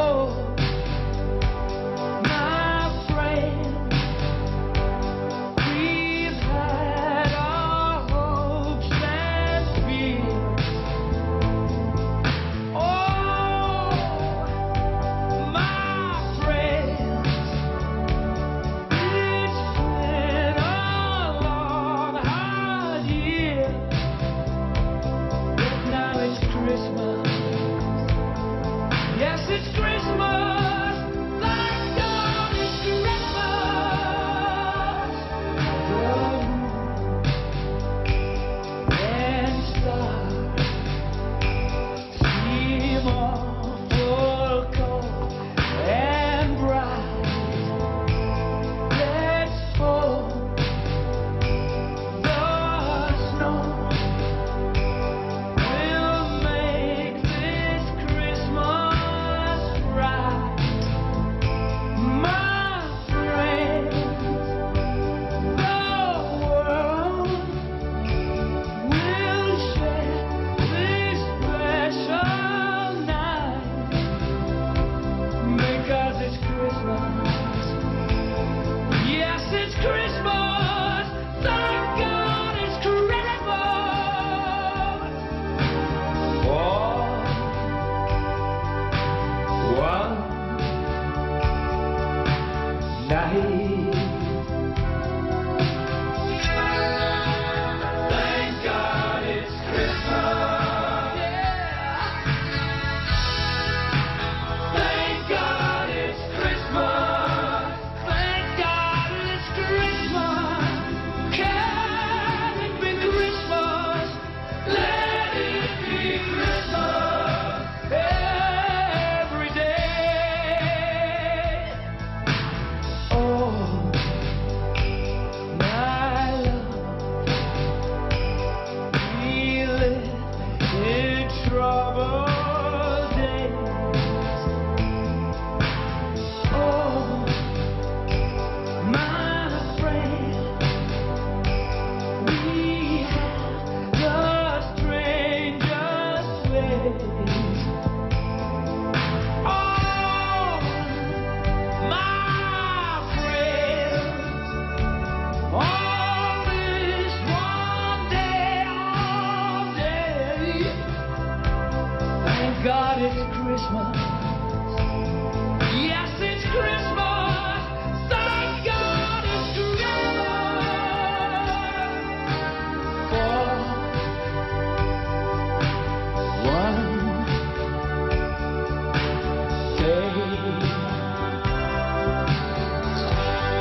Allora, Presidente, ricordi anche molto belli, bambini che sono diventati ragazzi, uomini, donne, ma soprattutto l'importanza di fare squadra, di creare la rete, di creare questa famiglia, perché veramente si crea una famiglia ed è molto importante, ed è lei il Presidente, naturalmente con gli insegnanti, però è lei che deve tenere la barra dritta, o sbaglio, Presidente? No, infatti, sì, ha ragione, infatti il gruppo è famiglia, no? Perché la nostra è una famiglia, poi diventa, no? Infatti non a caso ieri sera si stava festeggiando un bel risultato, perché insomma facciamo dei bei risultati a livello nazionale ed europeo. E io sono entrato e ho detto, ma come festeggiamo anche stasera? E allora c'era l'interessata e ha detto, ma Presidente, noi siamo con una famiglia e dobbiamo festeggiare quando c'è da festeggiare. Ho detto, sì, ma a me piacerebbe che voi lavorate, che state sempre in pedana. Ha detto, sì, l'abbiamo fatto fino a mezz'ora fa, no? Come per dire, il gruppo e quanto è importante poi anche socializzare a livello sportivo. In più, poi, per quanto riguarda poi il livello sportivo, ci sono le gare a squadre e là è una cosa, la squadra, il fatto, l'affiatamento, il fidarsi degli altri compagni di sala e quindi di squadra è importante. Quindi è prettamente uno sport individuale la scherma, ma qua le gare a squadre che sono ovviamente due all'anno, ma sono i campionati italiani di Serie 1, di Serie 2 e come quella che tra l'altro a 1 e 2 saranno a luglio, quindi sono le gare più importanti. E ricordo che abbiamo due squadre nelle prime 12 squadre a livello nazionale, ma settimana scorsa, anzi no, 15 giorni fa abbiamo fatto l'Under 23 a squadre miste e abbiamo riconfermato il terzo posto dell'anno scorso e stavamo poi tra l'altro vincendo con l'Aeronautica Militare, che poi ha vinto la gara. Abbiamo perso purtroppo di una stoccata, ma ci siamo riconfermati al terzo posto. Cosa significa? Il primo club d'Italia puro, cioè non militare, che è arrivato terzo, quindi dopo i gruppi sportivi, i quali appunto hanno tra le loro fila i più forti d'Italia, ci siamo noi. Quindi l'importanza del lavoro che fanno i nostri maestri è di altissimo livello e questo poi lo si vede anche nelle gare squadre, perché ci sono un po' tutti i nostri ragazzi, quindi non ci sono solo i forti, ci sono anche quelli un po' meno, però tutti insieme abbiamo una resa che è straordinaria. Anche perché quando un ragazzo ci mette tanto impegno, si parlava proprio col Presidente Ponchio, si dovrebbero anche premiare, ecco, dovrebbero essere supportati questi ragazzi, perché molte volte si vede veramente delle situazioni che fanno un po' pensare. Pensiamo ad esempio cosa è successo con queste ragazze dell'atletica leggera che con l'anoressia.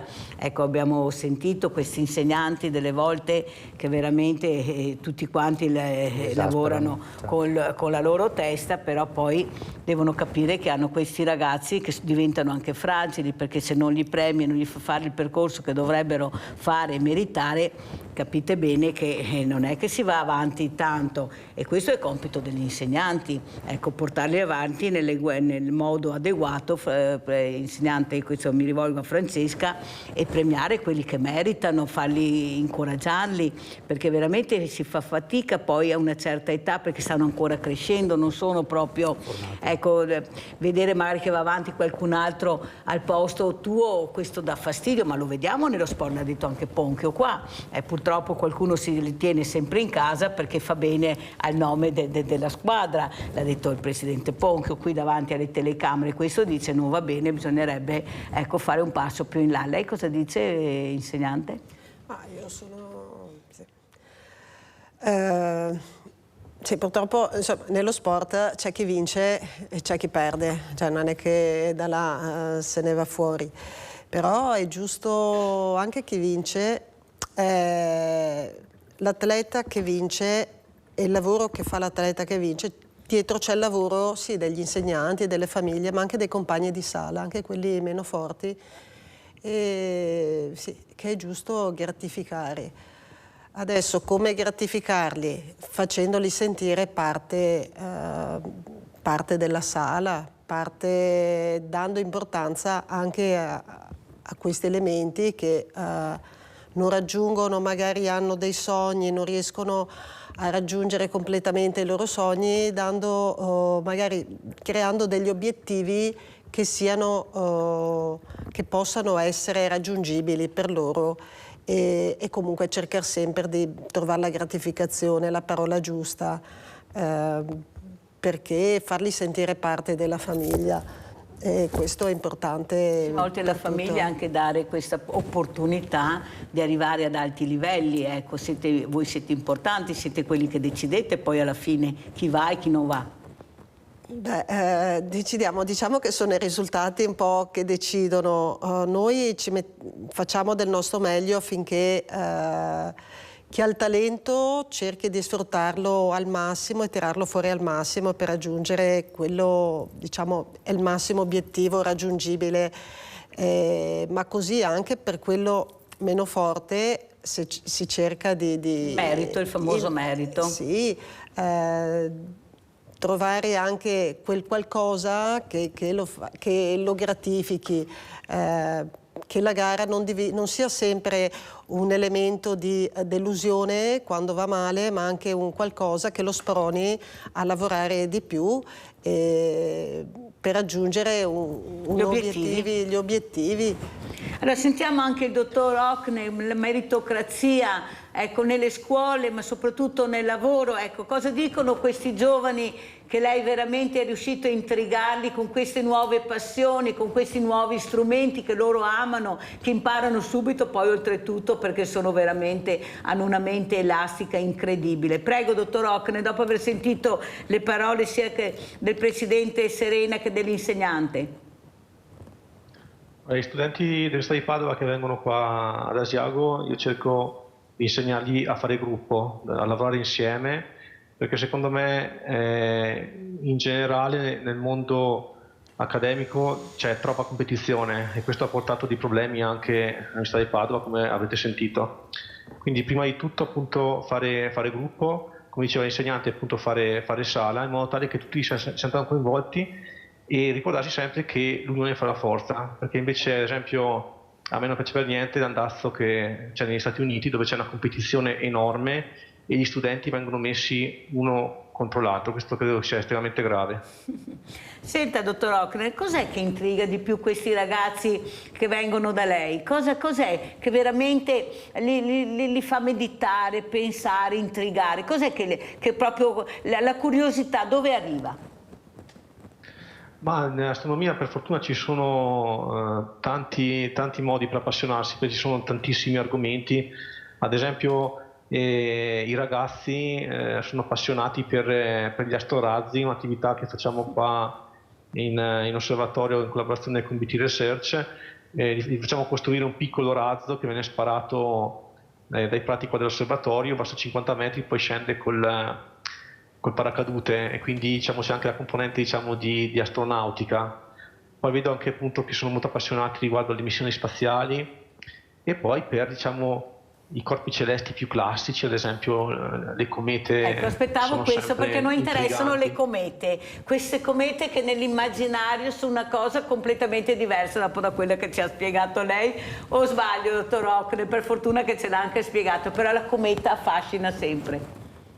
Sì, poi da quando Giotto ha avuto l'idea di metterla nell'affresco degli Scrovegni è diventata un simbolo, no? Perché ad esempio molti non sanno che la cometa dei Magis l'ha inventata Giotto, perché probabilmente a Padova frequentava gli astronomi padovani e vide il passaggio della cometa di Halley, perché nelle Sacre Scritture si parla di stella dei Magi, non di cometa, quindi tutti a cercare la cometa che era passata nell'anno zero. In realtà non era una cometa, se l'ha inventata Giotto, ed è per questo anche che la missione europea, la prima missione che è andata a riprendere il nucleo della cometa, perché noi non lo vediamo da Terra, ma dietro quelle polveri, quei gas, c'è un nucleo solido che ha un diametro di 10-20 km, quindi la parte solida della cometa è piccolina, dopodiché quando si avvicina al Sole emette polveri e vapori.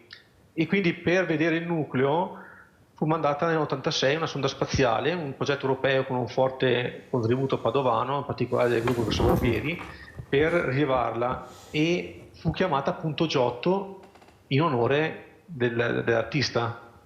Allora andiamo a vedere proprio, fatalità, abbiamo proprio un servizio da Padova, il crocifisso di Giotto, andiamo a vederlo, visto che l'abbiamo nominato, andiamo a vedere anche il servizio.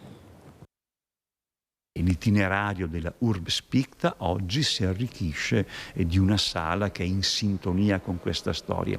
Qui dentro, come dice Berenson, nella cappella hai suoni, rumori, sensazioni. Qui dentro c'è una fortissima emozione.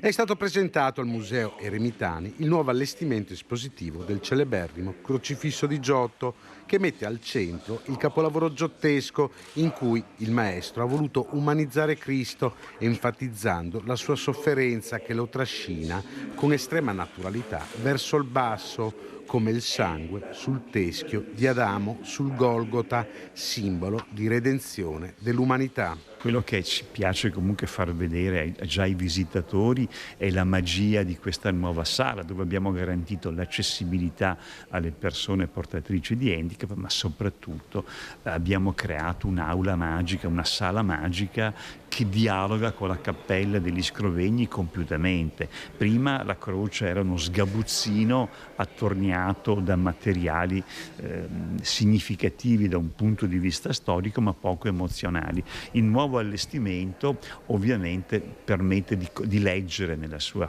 meravigliosa unicità la croce che viene dopo quella di Rimini, dopo quella di Santa Maria Novella, ma le supera per intensità drammatica. Grazie a questo nuovo allestimento, il crocefisso diventa idealmente il nono ciclo dell'Urbs Picta.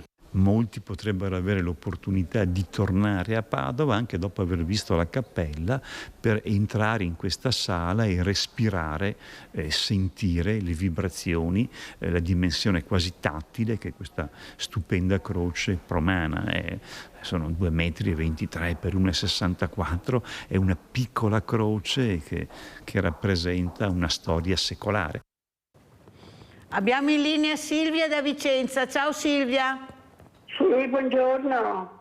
Ponzano, con sbagliami Ponzano, scusa, Ponzano, te ragione, sono a Vicenza, chissà perché. Sì.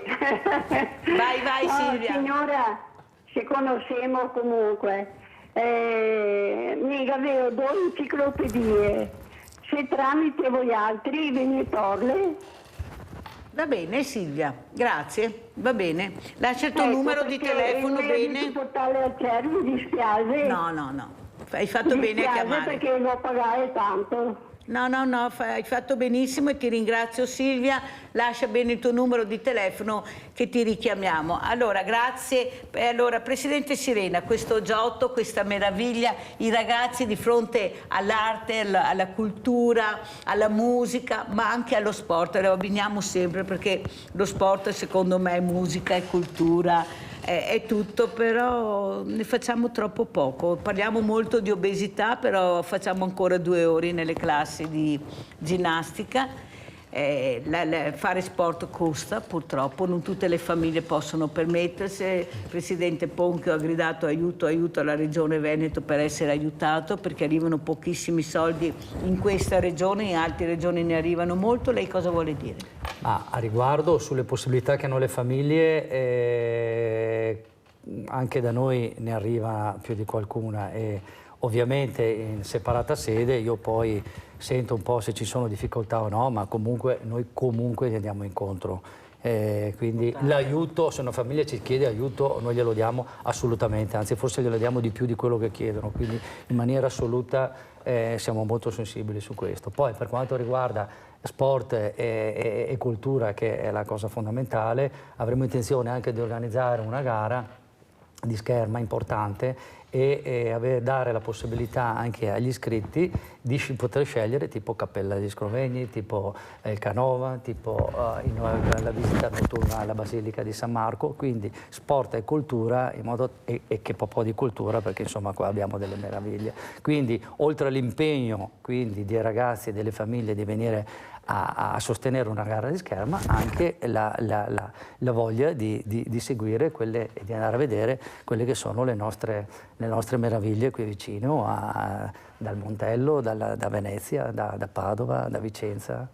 dal Ne abbiamo Canada. dappertutto Ne abbiamo fortunatamente, tante, sì, a siamo pochi molto passi da fortunati, casa sì. abbiamo una meraviglia, forse non ci rendiamo neppure conto. Dottor Ochner, la mia domanda però è anche questa, si parla molto di tanti ricercatori, scienziati che vanno all'estero, ecco, proprio i migliori cervelli se ne vanno via, il problema è che se ritornano ci farebbero un gran piacere, ma molti rimangono là. Ecco, lei cosa vede? Diciamo che per chi fa ricerca soprattutto è normale un periodo all'estero, dopo però si cerca sempre di tornare, vedo, perché comunque che se ne dica si vive bene qua in Italia, insomma noi vediamo sempre tutto negativo ma comunque si sta bene qua, quindi vedo che tanti cercano di tornare. Più che altro è che vedo che non sono molto contenti quelli che sono qua del ritorno di questi, quindi bisogna essere... È più quello il problema. Comunque non lo vedo solo come un aspetto negativo, c'è anche bello vedere quando vai in un grande centro di ricerca straniero che trovi sempre qualche italiano, oppure quando magari fanno qualche intervista a qualche personaggio famoso dal punto di vista scientifico, vedi che ha origini italiane, quindi questo ci fa molto onore. Dopodiché sì, sarebbe bello che poi riuscissero a tornare e a contribuire qui. Però noi pensiamo sia importante anche che diamo tante risorse anche agli altri, quindi non siamo in un mondo ideale, comunque dobbiamo essere orgogliosi insomma che produciamo una grande quantità di ricercatori che poi diventano famosi in tutto il mondo. Però, dottor Ochner, si parlava prima anche con l'insegnante Francesca e col presidente Sirena, il merito. Questi ragazzi studiano, si impegnano e vogliono anche essere rispettati e premiati nella maniera giusta, con uno stipendio adeguato, con la possibilità di crescere. Si parlava anche prima non di far parte di cerchi magici o di avere la possibilità di vincere il bando, perché funziona così, è inutile che ce la giriamo, purtroppo è così nel nostro paese. Ecco, non sono più i giovani di una volta, sono giovani istruiti, competenti, che vogliono rispetto anche per lo studio e il lavoro che fanno, o sbaglio? Ma direi più che il problema della paga in sé, il problema dei contratti. Ormai c'è questo precariato lunghissimo e quindi si tende a fare più una selezione per la pazienza che per la qualità. Però purtroppo questo è uno dei lati negativi appunto che abbiamo qua in Italia e speriamo che pian pianino si riesca un po' a risolvere. La meritocrazia? Quello che consiglio è appunto avere pazienza, perché alla lunga vince il merito, però bisogna chiaramente avere molta pazienza, questo sì. Grazie dottor Ochner, vedremo se questi ragazzi avranno la pazienza, perché veramente ormai sono un po' alla canna dal gas, diciamola la verità, perché si parla di stipendi da 1.500, 1.200, io ho un'amica, ecco, laureata in farmacia, e lo stipendio qui era di 1.500, è andata in Germania a 5.000 euro con già l'alloggio pronto, capisce che i numeri non tornano, non torna, stesso lavoro, stessa qualifica. Abbiamo Nadia, ciao Nadia, guarda che ho fatto vedere il servizio e complimenti. Ho visto, ti ho telefonato per ringraziarti, per ringraziarvi tutti per la solidarietà che mi avete dato, e se non avessi potuto parlare con te non avrei fatto tutto quello che ho fatto. No. Vi ringrazio specialmente te. Ma figurati Nadia, e lo faccio pubblicamente, grazie. Sai che se posso aiutare, quello che posso fare lo faccio, perché è giusto, era una cosa dovuta, la tua ti aspettava di diritto fare questa denuncia, ma ci mancherebbe, e perciò almeno quello siamo riusciti a farlo, non si sa mai, magari riusciranno anche a capire chi sono questi personaggi che si aggirano, specialmente vanno a colpire anche queste fragilità, perché al momento ti trovi con le spalle al muro e non sai come difenderti, e nessuno di noi deve essere mai con le spalle al muro, assolutamente no, abbiamo la possibilità di evitare questo e cerchiamo di farlo, perciò grazie Nadia e vedremo come andrà a finire. Allora, Presidente Sirena, ormai siamo proprio in chiusura della trasmissione con voi, cosa vorrebbe dire a questi giovani, a questi ragazzi, soprattutto anche alle famiglie, queste famiglie molti che non riescono a capire che non devono parcheggiare, ma accompagnare questo ragazzo che ha bisogno sia dell'insegnante, del presidente, ma anche dei genitori nella maniera giusta e nel modo giusto. Ma il grave che ho sentito dire anche che magari i genitori scelgono lo sport per i propri figli in base alla distanza da casa loro. È deleterio questo. Perché? Perché ci vuole poco tempo per andarli a prendere, poco tempo per andare a accompagnarli. Qua sono i genitori e sono le famiglie che per carità hanno i loro problemi, tutto quello che vuoi. Ma io veramente delle volte sono imbarazzato e dico, ma scusa un attimo, poi io faccio riferimento alla nostra società, ma può essere qualsiasi altro sport, ma scusa, abbi pazienza, ma cerca di organizzarti, è importante per loro fare sport. Quindi non parcheggiarli come dicevamo prima, ma soprattutto poi, se poi glielo fai scegliere a tuo figlio lo sport che vuole provare, piuttosto fagli provare più di qualche sport, perché abbiamo le campagne. Noi per esempio adesso a maggio e giugno facciamo una campagna promozionale per i ragazzi della terza, quarta e quinta elementare di fare 2 mesi di scherma gratuita. Bellissimo. Quindi voglio dire, non potrai un giorno, potrai quell'altro, insomma se il ragazzino ha voglia di fare scherma, come fare pallacanestro o pallavolo, portalo, cerca di... Ma io sono convinto che c'è poca volontà da parte dei genitori e questo è un motivo di riflessione, perché si fanno tanti sacrifici, ma questo per me è un sacrificio fondamentale. Quindi il ragazzino deve studiare e poi deve assolutamente fare un'attività sportiva. Allora, sentiamo anche la maestra Francesca, non parcheggiare i ragazzi che meritano, ecco, perché è molto importante questo, cercare di far capire loro che ci siete, che darete il vostro meglio per farli anche crescere nella maniera giusta. Prego. Sì, diciamo lo sport è fondamentale, sì, non è un parcheggio, per qualche famiglia è inevitabile purtroppo che lo diventi. L'importante è, ecco, nel momento in cui si torna a casa tutti assieme, ci sia un confronto di quello che hanno fatto, che si cerchi di vivere assieme al ragazzino quello che è stata le 2 ore di attività in palestra. Questo ecco, è importante, perché poi mi rendo conto che insomma ci sono delle famiglie, dei genitori che, come abbiamo detto, ecco, i costi a questi aumentano. genitori cosa vorrebbe dire? Perché ci sono genitori e genitori, come ha detto il presidente Sirena. No, dai, bene o male, dai, in sala da noi abbiamo una bella schiera di genitori, insomma, comprensivi. Niente, cerchiamo di stare vicini anche nei pochi momenti in cui riusciamo a stare con i nostri figli. E poi io da mamma, ecco, qualche sacrificio cerchiamo di farlo appunto per trovare dei momenti, da rubare qualche momento in più, ecco, per stare vicino ai figli, chiedere tanto di quello che hanno fatto a scuola, di quello che fanno in palestra, cercare di dialogare il più possibile. Questo sì, penso sia fondamentale ed è una cosa che poi anche i figli poi man mano che crescono sono cose che poi apprezzeranno, ecco, si porteranno dentro. Grazie, grazie. Allora sentiamo anche come ci saluta il dottor Paolo Ochner. Prego, dottore. Sì, sono d'accordissimo, bisogna rubare più tempo al lavoro perché ormai siamo tutti strapresi al lavoro e questo porta via tempo alla famiglia e bisogna cercare di andare in questa direzione.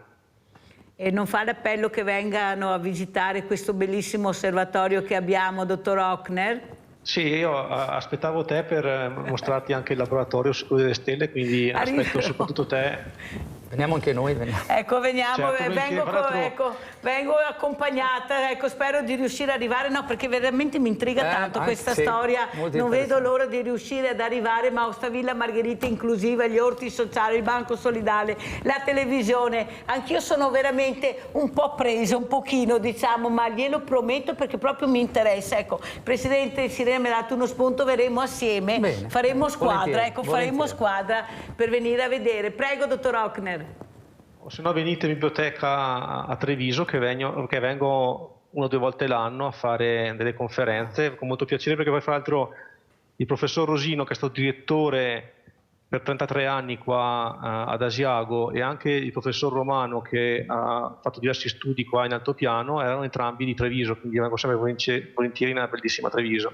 Allora facciamo questo e quello. Comunque quando vieni a Treviso mi faccia sapere, così ce l'avrò in presenza e presenteremo anche questi importanti incontri che fate nella biblioteca. Grazie ai miei ospiti. Grazie. Pubblicità.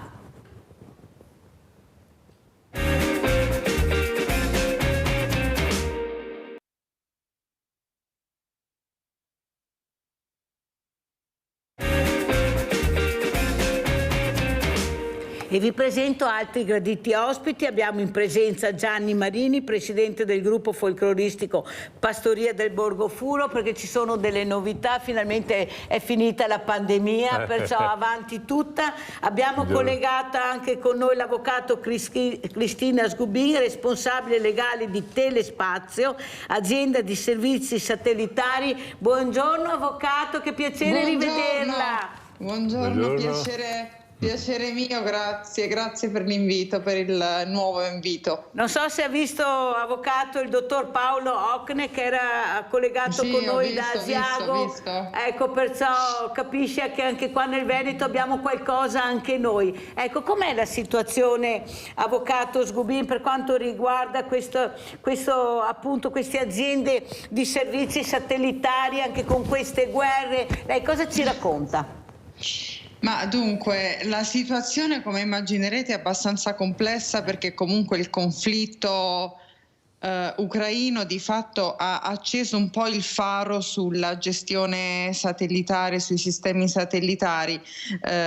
In Italia abbiamo reagito bene, quindi la reazione dell'industria è positiva, è forte e solida, anche se comunque ci sono azioni di miglioramento continuo, perché immaginerete che si sta spostando tutto sotto tematiche spaziali. Ecco, lo spazio è un po' un elemento di interesse, abbiamo visto anche negli Stati Uniti, quindi è un po' il futuro di parte dell'economia, l'abbiamo visto nel PNRR, quindi il conflitto ucraino ha accelerato l'attenzione degli attori politici sulla scacchiera internazionale, ma è un tema già abbastanza noto, che per noi operatori era sicuramente noto, e la reazione del sistema italiano è stata assolutamente positiva, quindi anche se ci sono stati tentativi di attacchi, la reazione del sistema è stata positiva. Ecco, mi fa piacere, perché l'ultima volta che ci eravamo sentiti lei proprio parlava di tavoli di concertazione, che delle volte si trova di fronte persone non competenti in un tema così delicato, invece che dovrebbero essere tutte persone competenti. Ecco, è cambiato il governo, com'è la situazione? Perché mi sembra che dalle sue parole che sia più favorevole. Assolutamente sì, nel senso che l'attuale panorama politico ha una maggior vicinanza a queste tematiche, e c'è sicuramente molta più attenzione al tema spazio, difesa e controllo non solo del sistema nazionale, ma dei sistemi in generale. Quindi il mio parere ad oggi è assolutamente favorevole, perché c'è veramente maggiore attenzione. Quindi sì, concordo, mi trova un po' più serena. Cos'è invece che la preoccupa di più, avvocato Sgubin? Ma allora, dunque, mi preoccupa sotto un profilo geopolitico, come immaginerà. Ci sono la questione dei paesi, c'è la Cina, gli Stati Uniti, quindi bisogna capire anche a livello internazionale che cosa succede nello scenario. Mi preoccupa il fatto che le dinamiche interne possano far sottovalutare uno scenario internazionale che cambia rapidamente, ma sono anche confortata dal fatto che sotto il profilo dell'attuale Ministero della Difesa, quindi abbiamo degli interlocutori che sono molto consapevoli delle questioni che abbiamo, e quindi se da un lato c'è preoccupazione perché c'è la Cina, il tema di Taiwan, quindi ci sono situazioni geopolitiche in rapida accelerazione, ma c'è anche una maggior consapevolezza da parte dell'attuale governo sullo scenario internazionale, quindi sono sono un po' più serena rispetto all'ultima volta che ci siamo sentiti, mi faccia dire. Mi fa molto piacere, però adesso che abbiamo capito cosa la preoccupa e cosa non la preoccupa, vogliamo anche capire chi è questa avvocato Cristina Sgubin e qual è il suo lavoro, di cosa si occupa, per quelli che non la conoscono. Prego. Ma dunque, come già detto anche l'altra volta, il ruolo di segretario generale, allora dunque Telespazio è una delle società più importanti, abbiamo il teleporto più grande in Europa. Per teleporto intendo tutta l'attività di radaristica e downstream connessa alla gestione dei satelliti in orbita, quindi siamo i primi certamente a livello europeo e siamo tra i primi a livello internazionale. Quindi come segretario generale mi occupo di tutta una serie di funzioni che vanno dal legale alla security, cyber security, e insomma la cyber security è un tema molto attuale. Ecco, fatemi dire, assolutamente. E quindi è per me comunque un piacere, perché comunque una donna che si occupa di questi temi. Abbiamo tutta la parte di compliance, la trade compliance, quindi è una funzione importante. Ho diversi riporti sotto di me, circa tra le 80 e le 90 persone nella mia funzione, quindi ecco, sono un po' un'esperta del settore spaziale, ma non solo sotto il profilo legale, ancorché io nasca avvocato, come lei Mirella sa benissimo, ma proprio anche sotto il profilo gestionale, cyber security soprattutto, quindi temi di sicurezza, e quindi sono in questo senso la rappresentante del campione nazionale, come ci definiamo noi, dell'industria nazionale nel settore spaziale. E noi siamo orgogliosi di avere lei avvocato, ma veramente orgogliosi, perché donna determinata, che sa come raggiungere gli obiettivi. Non è che voglio sviolinarla, ma è la verità. Infatti l'ho invitata e la ringrazio di aver accettato un'altra volta l'invito, perché quando abbiamo queste donne veramente intraprendenti, brave, competenti, che hanno il coraggio di dire anche quello che non va e non va, bisogna ascoltarle, e forse qualche uomo deve capire di fare un passo indietro e di lasciare andare avanti queste figure. Abbiamo Leone da Trebaseleghe. Ciao Leone. Ciao Mirella, grazie, saluto i tuoi ospiti. Allora, la tua ospite non è solo brava e intraprendente, è anche molto bella. Grazie. Il che non guasta. Bravo Leone, che fa sempre piacere, bravo. Cerchiamo di dimostrare che si può fare tutto, insomma, che si può essere meglio di quanto si appare. L'opinione su quello che sta facendo Elon Musk, che sta facendo questa agenzia per andare nello spazio e fare turismo. Io sono contrarissimo a questo, cioè uno va nello spazio per fare ricerca, ma non per fare turismo, perché quanto inquinamento si produce a fare questi lanci spaziali. Ho letto su Focus che non c'è niente di più inquinante di mandare un missile nello spazio, e in più continuiamo a portare spazzatura nel cielo ogni volta che si va per aria. Perciò io, prima di fare turismo, aspetterei che arrivi un altro tipo di energia per andarci. Per adesso limitiamoci a fare ricerca. Poi un'altra cosa, Mirella, tu non fai abbastanza cose. Tu devi incominciare questa scuola di giornalismo a Villa Margherita, perché qui io non sono per niente contento di questo giornalismo che abbiamo adesso. Io voglio un giornalismo con dei giornalisti come te, che non hai paura di dire le cose come stanno.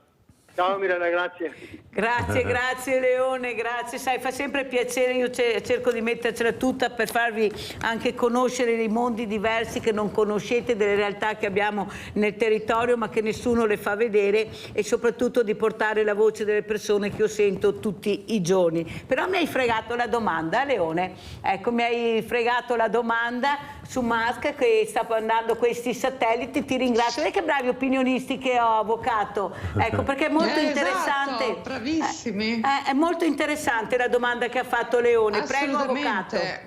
Allora, è interessante perché in realtà apre un po' uno scenario che si sta dibattendo a livello internazionale, che è quello sulla una nuova legislazione dello spazio, perché ad oggi si applica un po' la disciplina sulle acque internazionali, ed è assolutamente corretto, perché nel panorama attuale ogni paese di fatto è come se potesse lanciare in autonomia i satelliti che ritiene, e ci sono diversi rischi. Quello dell'inquinamento aerospaziale, che è sicuramente un tema, perché noi abbiamo dei satelliti a fine vita e quindi è importante capire chi è responsabile dei satelliti a fine vita e dei rischi connessi.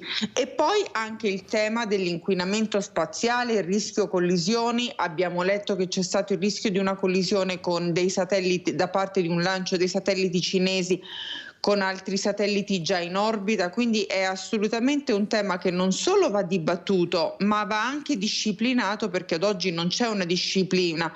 Quindi la domanda è correttissima.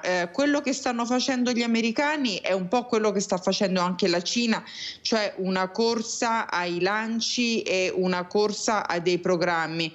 Io, per quanto mi riguarda, ma questa è la mia personale opinione, ritengo che ad oggi bisognerebbe lanciare non in autonomia, ma solo all'interno di programmi disciplinati e con il coordinamento anche internazionale, perché altrimenti il rischio sia di inquinamento spaziale, sia di rischio di collisioni con le ripercussioni che possono essere incidenti aerospaziali, caduta di satelliti, è un rischio che non va più sottovalutato, perché insomma lo spazio comincia ad essere trafficato tanto quanto le vie urbane, ed è necessario, e io lo sto dicendo in ogni sede in cui vengo invitata, che comunque ci sia un'attenzione da parte del legislatore internazionale, perché i trattati sono ormai superati dai fatti ed è importante disciplinare. Quindi la domanda non solo è corretta, ma è estremamente attuale, e mi auguro che insomma si presti attenzione a questo tema quanto prima. Grazie, grazie Avvocato. Allora le faccio conoscere anche il mio ospite Gianni Marini, presidente del gruppo folcloristico Pastoria del Borgo Furo. So che lei ama le tradizioni, mi ricordo l'ultima volta che lei è stata mia ospite, la ringrazio anche con quale umiltà e con quale veramente consapevolezza del rispetto delle tradizioni. Allora andiamo a vedere il video e poi presentiamo Gianni Marini all'Avvocato Cristina Sgubin.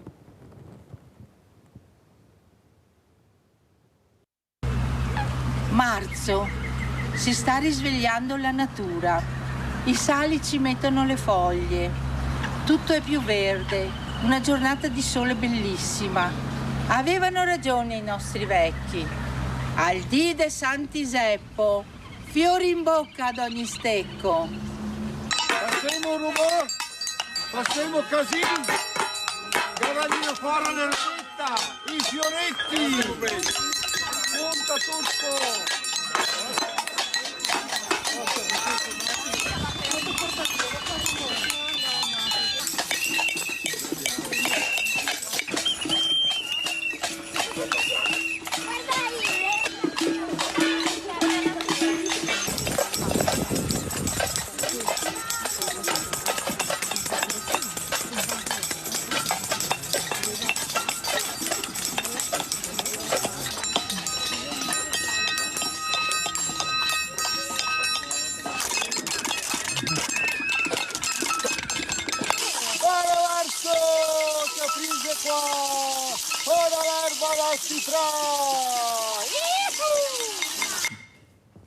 Oggi è la giornata dalla terra, perciò dallo spazio alla terra, ma doveroso. Prego Gianni Marini e grazie di essere qui. Grazie a Valtri.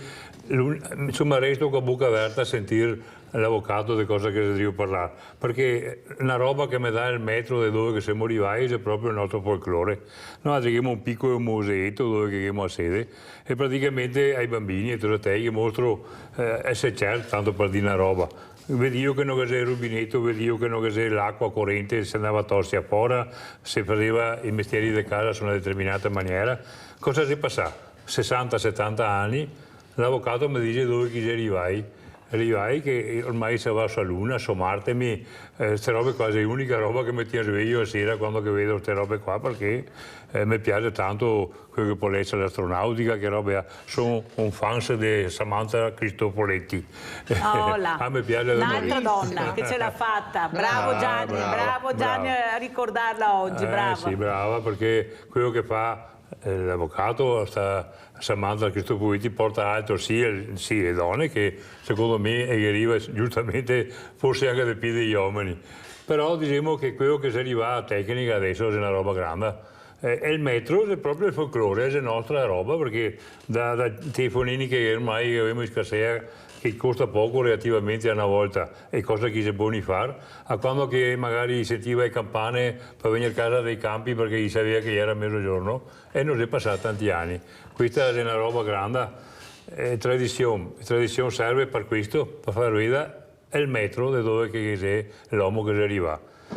Per me spazio è una roba che bisogneria non parlarlo per spiare guerre o altre robe, è una roba meravigliosa, cosa che non è fuori dalla nostra terra. Sento delle volte che dice siamo riusciti a scoprire una minima parte di quello che può essere che è meraviglie che adesso le galassie, so che roba, non vuoi parlare perché non me ne intendo, però ascolto quello che mi dice, quanto bello sarà a sentire cosa che è il vuoto, i pianeti, come l'atmosfera, i colori, come ha detto prima il nostro veramente dottor Paolo Ocne, che non finirò mai di ringraziare per la semplicità con la quale spiega lo spazio, l'atmosfera, i pianeti, è proprio bravo. Allora, cosa dice, avvocato, ecco, al nostro Gianni Marini?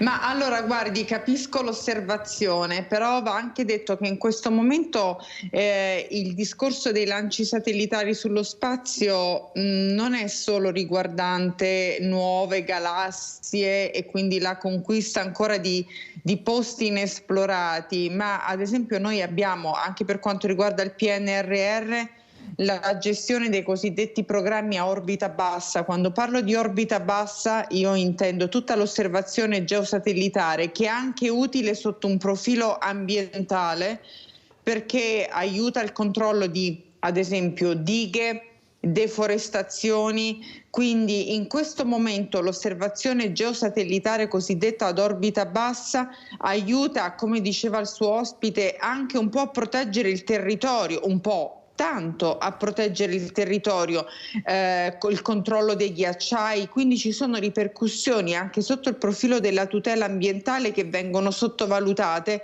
perché si tende a pensare allo spazio un po' come le missioni aerospaziali, la scoperta di nuovi pianeti, ed è un aspetto, ma mi faccia dire, Mirella, in questo momento l'osservazione geosatellitare, soprattutto l'osservazione geosatellitare di orbita bassa, aiuta alla protezione del territorio, perché ci consente dall'osservazione satellitare di proteggere ghiacciai, foreste, diciamo tutta la parte dell'habitat ambientale che in questo momento è a rischio. Quindi anche sul PNRR i programmi spaziali a orbita bassa servono per supportare nella protezione dell'ambiente, e quindi è importante che sia chiaro che i satelliti hanno una funzione di supporto anche nella tutela, anche e soprattutto in un aspetto immediato nella tutela del territorio. Allora, io ho avuto uno scienziato che ha detto: guardate che noi parliamo sempre male della Cina, dell'India, questi stanno investendo sul futuro tecnologico ad ampio raggio. Stanno investendo moltissimo. Guardate che noi siamo fermi e loro stanno già programmando il futuro. È vero o non è vero? È vero. È vero, come le dicevo in apertura, lo scenario internazionale non può non essere considerato, perché lo spazio non deve essere considerato un argomento futuristico, affascinante ma lontano. Lo spazio è qui. Lo spazio è la nuova economia, e abbiamo diciamo nello scacchiere internazionale le potenze si stanno ridisegnando. Quindi a seguito del conflitto ucraino la Russia è un po' isolata rispetto alle missioni spaziali, ma certamente Stati Uniti e Cina stanno investendo tantissimo. Ora, al di là di quello che le dicevo prima, per quanto riguarda le implicazioni dello spazio nella tutela del territorio, è importante che nello scenario internazionale l'Italia e l'Europa giochino il proprio ruolo, perché altrimenti rischiamo di rimanere schiacciati tra soprattutto Cina e Stati Uniti, che anche attraverso gli operatori privati, tra cui Elon Musk e vari altri, stanno facendo una corsa allo spazio anche in un modo un po' disorganico, mi faccia dire. Sì, infatti abbiamo visto la delusione di Musk quando ha visto che questo satellite non è andato nella maniera giusta, ma ha subito aggiunto fra pochi mesi ne manderò un altro. Capite l'importanza di arrivare per primo? È una cosa, questa torta che è diventata lo spazio, prima era la terra, adesso è lo spazio, perché non gli basta mai per fare appunto questi viaggi turistici. Guardate che non stanno pensando a un futuro tanto incredibile, loro sanno dove andare a parare, hanno le idee molto chiare e hanno la sfortuna, dico io, di avere anche una montagna di soldi, purtroppo. Ecco, una parte del popolo muore di fame, poi vediamo queste situazioni che, come dice Gianni Marini, dovrebbero essere diverse. Cosa vuoi aggiungere, Gianni? Sì, noi come tradizionalisti, folklore, insomma, cerchiamo di proteggere quel poco che abbiamo noi come tradizione, che praticamente noi abbiamo la fortuna di abitare su un posto che abbiamo il cielo davanti, che vediamo ogni giorno quello che è la natura, che si trasforma, l'evoluzione che ne si accompagna da una volta, perché pensi, per esempio, che ne si manco da una volta, perché si cambia situazione, nel senso che i gamberi mangiano altre robe, quindi anche che c'è un'evoluzione, però diciamo che la natura si resta bella. Cosa dico? Che praticamente noi con le nostre caratteristiche, con le nostre robe, teniamo ferma quello che può essere le radici del nostro popolo, del nostro Trevisan, e gustando quello che si deve fare a scienza, quello che può essere che roba, e secondo me è una roba che bisogna che teniamo duro, quella di tenere questi discorsi qua. Perché... Andiamo a vedere allora anche Sile Folk, visto che hai nominato il Sile, perché Gianni fa tante cose, avvocato utile per tutti, perché fa capire da dove partono le radici di tutti noi. Meraviglioso, meraviglioso. Sì, andiamo a vedere Sile Folk.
mette insieme questa gente. Allora, tanti popoli, Gianni, io ti ringrazio per aver portato queste immagini che fanno capire l'importanza della fratellanza con le proprie tradizioni, le proprie storie, le proprie radici. Mai come oggi questa giornata della terra che fa capire sia la radice, la partenza e l'arrivo nello spazio. Prego, Gianni. Sì, siamo arrivati questo anno a organizzare la rassegna folcloristica che verrà fatta dal 6 al 13 di luglio, oltre che a Treviso, che incoraggiai anche dalla nostra amministrazione comunale. Porteremo anche sui vari comuni di fora, tipo Zero Branco, Casier, Mogliano, sul nostro quartiere del Canisan. Comunque questo anno avremo dei gruppi veramente bei dal Messico, dall'Armenia e dopo che abbiamo su anche un po' di italiano, cioè nel senso di Sicilia, un gruppo Però da Gianni Trapani. ti manca l'Ucraina, hai detto. L'Ucraina e la Russia erano gruppi meravigliosi, gruppi bellissimi che venivano da scuole eccezionali. Purtroppo non so quando che scominceremo ancora sto giro perché questi conflitti mi fa perdere sta roba che noi altri come folclorista non saressimo di quei, diciamo, baruffanti, saressimo di quei che Per anzi... la pace sì. e la fratellanza. Sì. E poi arrivavano tutti, perché io mi ricordo in Piazza dei Signori che veramente c'era la Russia, c'era l'Ucraina, c'era la Polonia, c'erano tutti veramente, eri stato veramente bravo a fare questo. Allora, siccome siamo quasi in chiusura, come ci saluta Avvocato Cristina Sgubbin e come vuole salutare anche il mio ospite? Prego. No, ma guardi, io sono contenta perché comunque la salvaguardia delle tradizioni, soprattutto di quelle aree geografiche che io amo tanto, insomma, è un piacere sentire e vedere anche i video che lei manda in onda, quindi diciamo sotto il profilo dell'industria dello spazio mi auguro che venga fatto quanto più possibile per preservare questi territori che comunque rappresentano un'importanza a livello internazionale, quindi continueremo a monitorare ghiacciai, foreste, boschi, fiumi e quindi cercheremo di dare il nostro massimo impegno per quanto riguarda la tutela del territorio e quindi la vorrei salutare comunque con un messaggio di ottimismo in una situazione che, come diceva il suo ospite, è un po' complicata, però ecco, cercheremo di fare la nostra parte, certamente io per quanto possibile. Avvocato, e i giovani, come sono questi giovani che veramente proprio con la tecnologia vanno a spasso, sono bravissimi, competenti, dobbiamo premiarli o sbaglio? No, vanno premiati, vanno incentivati perché sono i giovani millennial, io parlo anche da mamma di un figlio preadolescente, anzi ormai adolescente, e quindi sì, vanno aiutati e supportati perché la nuova generazione vanno più che altro, mi faccia dire, sensibilizzati a questi temi prima che dimentichino che esistono territori, esistono aree che vanno salvaguardate, perché l'unico aspetto che mi preoccupa è che possano dimenticarsi delle particolarità e delle peculiarità dei territori e questo sarebbe un peccato. Ecco, se avesse di fronte Putin e avesse di fronte Zelensky e Biden, cosa direbbe a loro? Lei che è competente in materia e che sa benissimo dove stanno andando a parare tutti e tre. Ma allora, fermo restando che comunque quanto accaduto nel territorio ucraino è gravissimo e guardi, non c'è niente di più forte da vincere di chi combatte per la propria terra e per la propria vita e quindi massimo supporto a chi in questo momento, mentre noi parliamo, sta combattendo per difendere le proprie case e il proprio popolo. Probabilmente si arriverà a un punto in cui bisognerà fare un ragionamento anche a livello globale e capire su cosa si può cedere.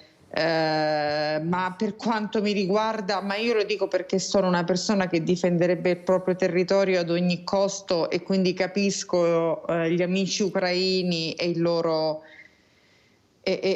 dolore e il loro impegno in una battaglia, quindi secondo me prima o poi bisognerà anche sotto pressione internazionale magari fare dei ragionamenti diversi, ma da un punto di vista emotivo capisco chi combatte per difendere le proprie case.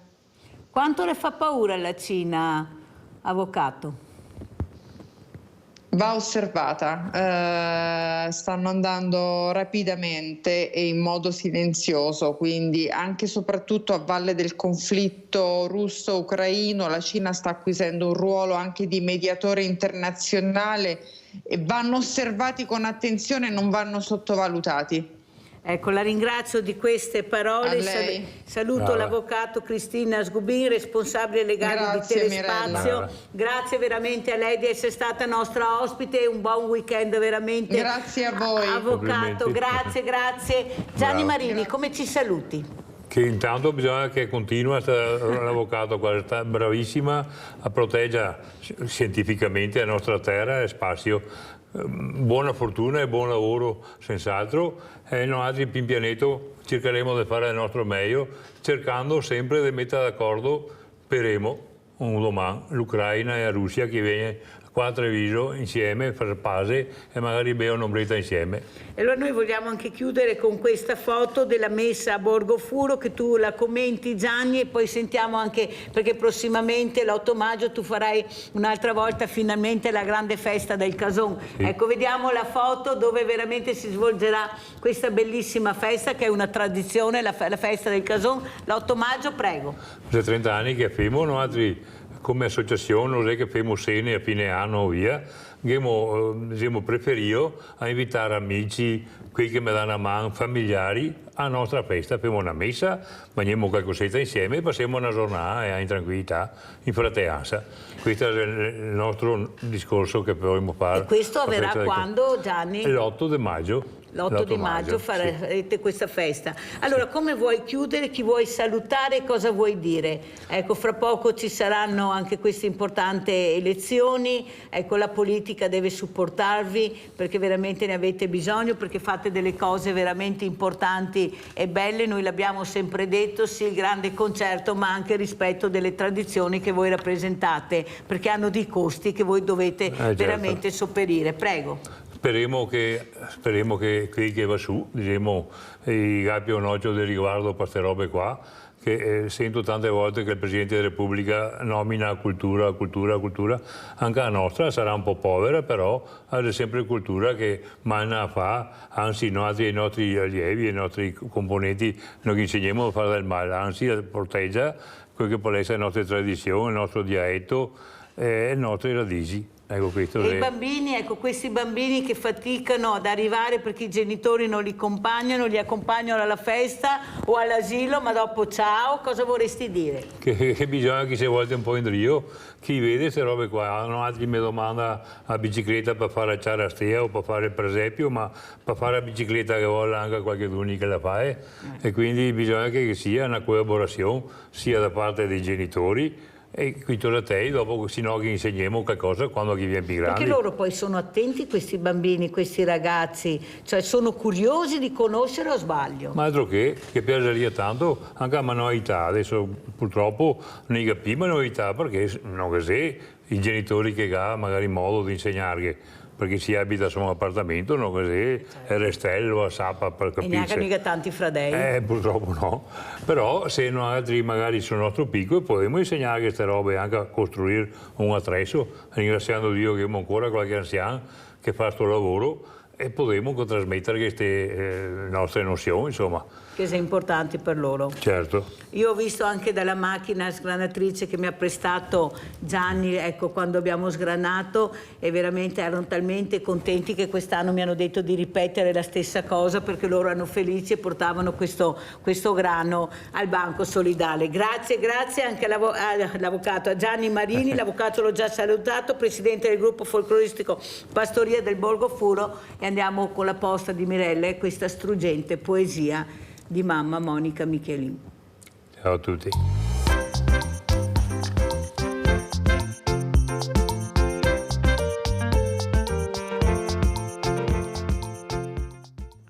E dopo questa lunga cavalcata con tanti ospiti anche questa mattina è il momento della posta di Mirella, come ho anticipato, per ricordare questi ragazzi è doveroso. Lo so che è sabato, tutti hanno voglia di allegria. Io penso invece che dovremmo fare un momento di riflessione quando siamo più sereni, più disponibili, meno stressati, oggi è sabato, io vorrei pregare di fare un momento proprio di riflessione per ricordare questi ragazzi, questi uomini, questi padri di famiglia, queste mamme che non ci sono più. E ancora una volta leggerò questa poesia tratta dal libro La farfalla che vola oltre di Francesca Basso e Monica Michelin, per ricordare Mattia, che è il simbolo di tutte quelle persone che ho citato prima. È una poesia struggente, una poesia drammatica, ma che fa capire quanto siamo vicini a queste famiglie. È già arrivato quel giorno, mamma? È davvero arrivato quel momento? Le campane del Duomo hanno un suono lugubre, assordante. Il parcheggio è pieno di auto, di gente, molta della quale non la conosco. Credono siano amici tuoi, di papà, di Anna. La chiesa è gremita di persone. Sono davvero tutti qui per me, mamma? Cosa ho fatto per meritare tanto? Vorrei prendere il volo per venire da te, ma, come sempre, mi anticipi. Ti vedo scendere dalla macchina, instabile, sorreggendo papà che non ho nemmeno il coraggio di guardare, e vedere lui in quello stato che mi uccide davvero. In questo giorno, credimi, ho percepito di morire. Scendo in una bara bianca ricoperta da splendide rose candide come la neve. Sono io lì dentro, mamma? Mi giro e sento un rombo. I miei amici, mamma. Le moto. All'improvviso tu. Forte, lo dovete fare forte. Mattia lo deve sentire forte. Mamma, lo sento, sono qui. Mamma, non piangere. Mamma, ti prego, ferma papà. Fagli capire che lo voglio con te, accanto, al tuo fianco. Anna, più in là, si sposta i capelli dal viso. Quanto vi assomigliate, mamma. L'ho sempre invidiata per questo. I nonni traballano e traboccano di dolore. Mamma, ma qual è la nonna? Dio mio, che colpo al cuore. È distrutta, mamma.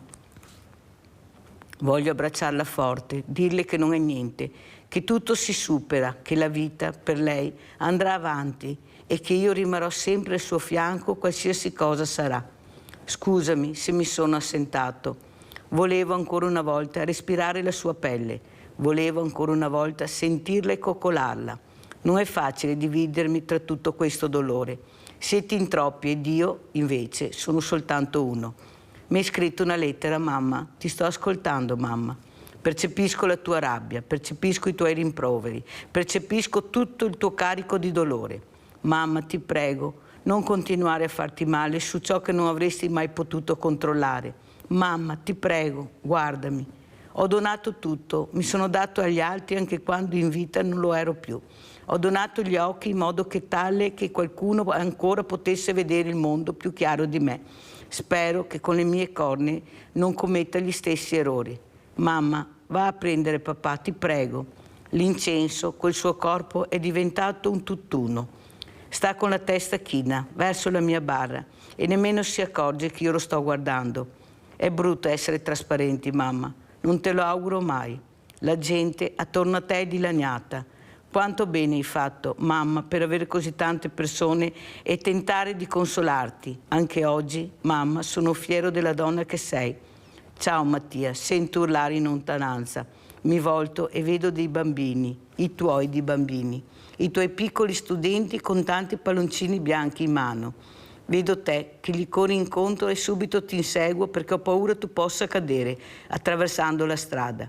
Non sarai mai sola con me, mamma. Ti proteggerò sempre.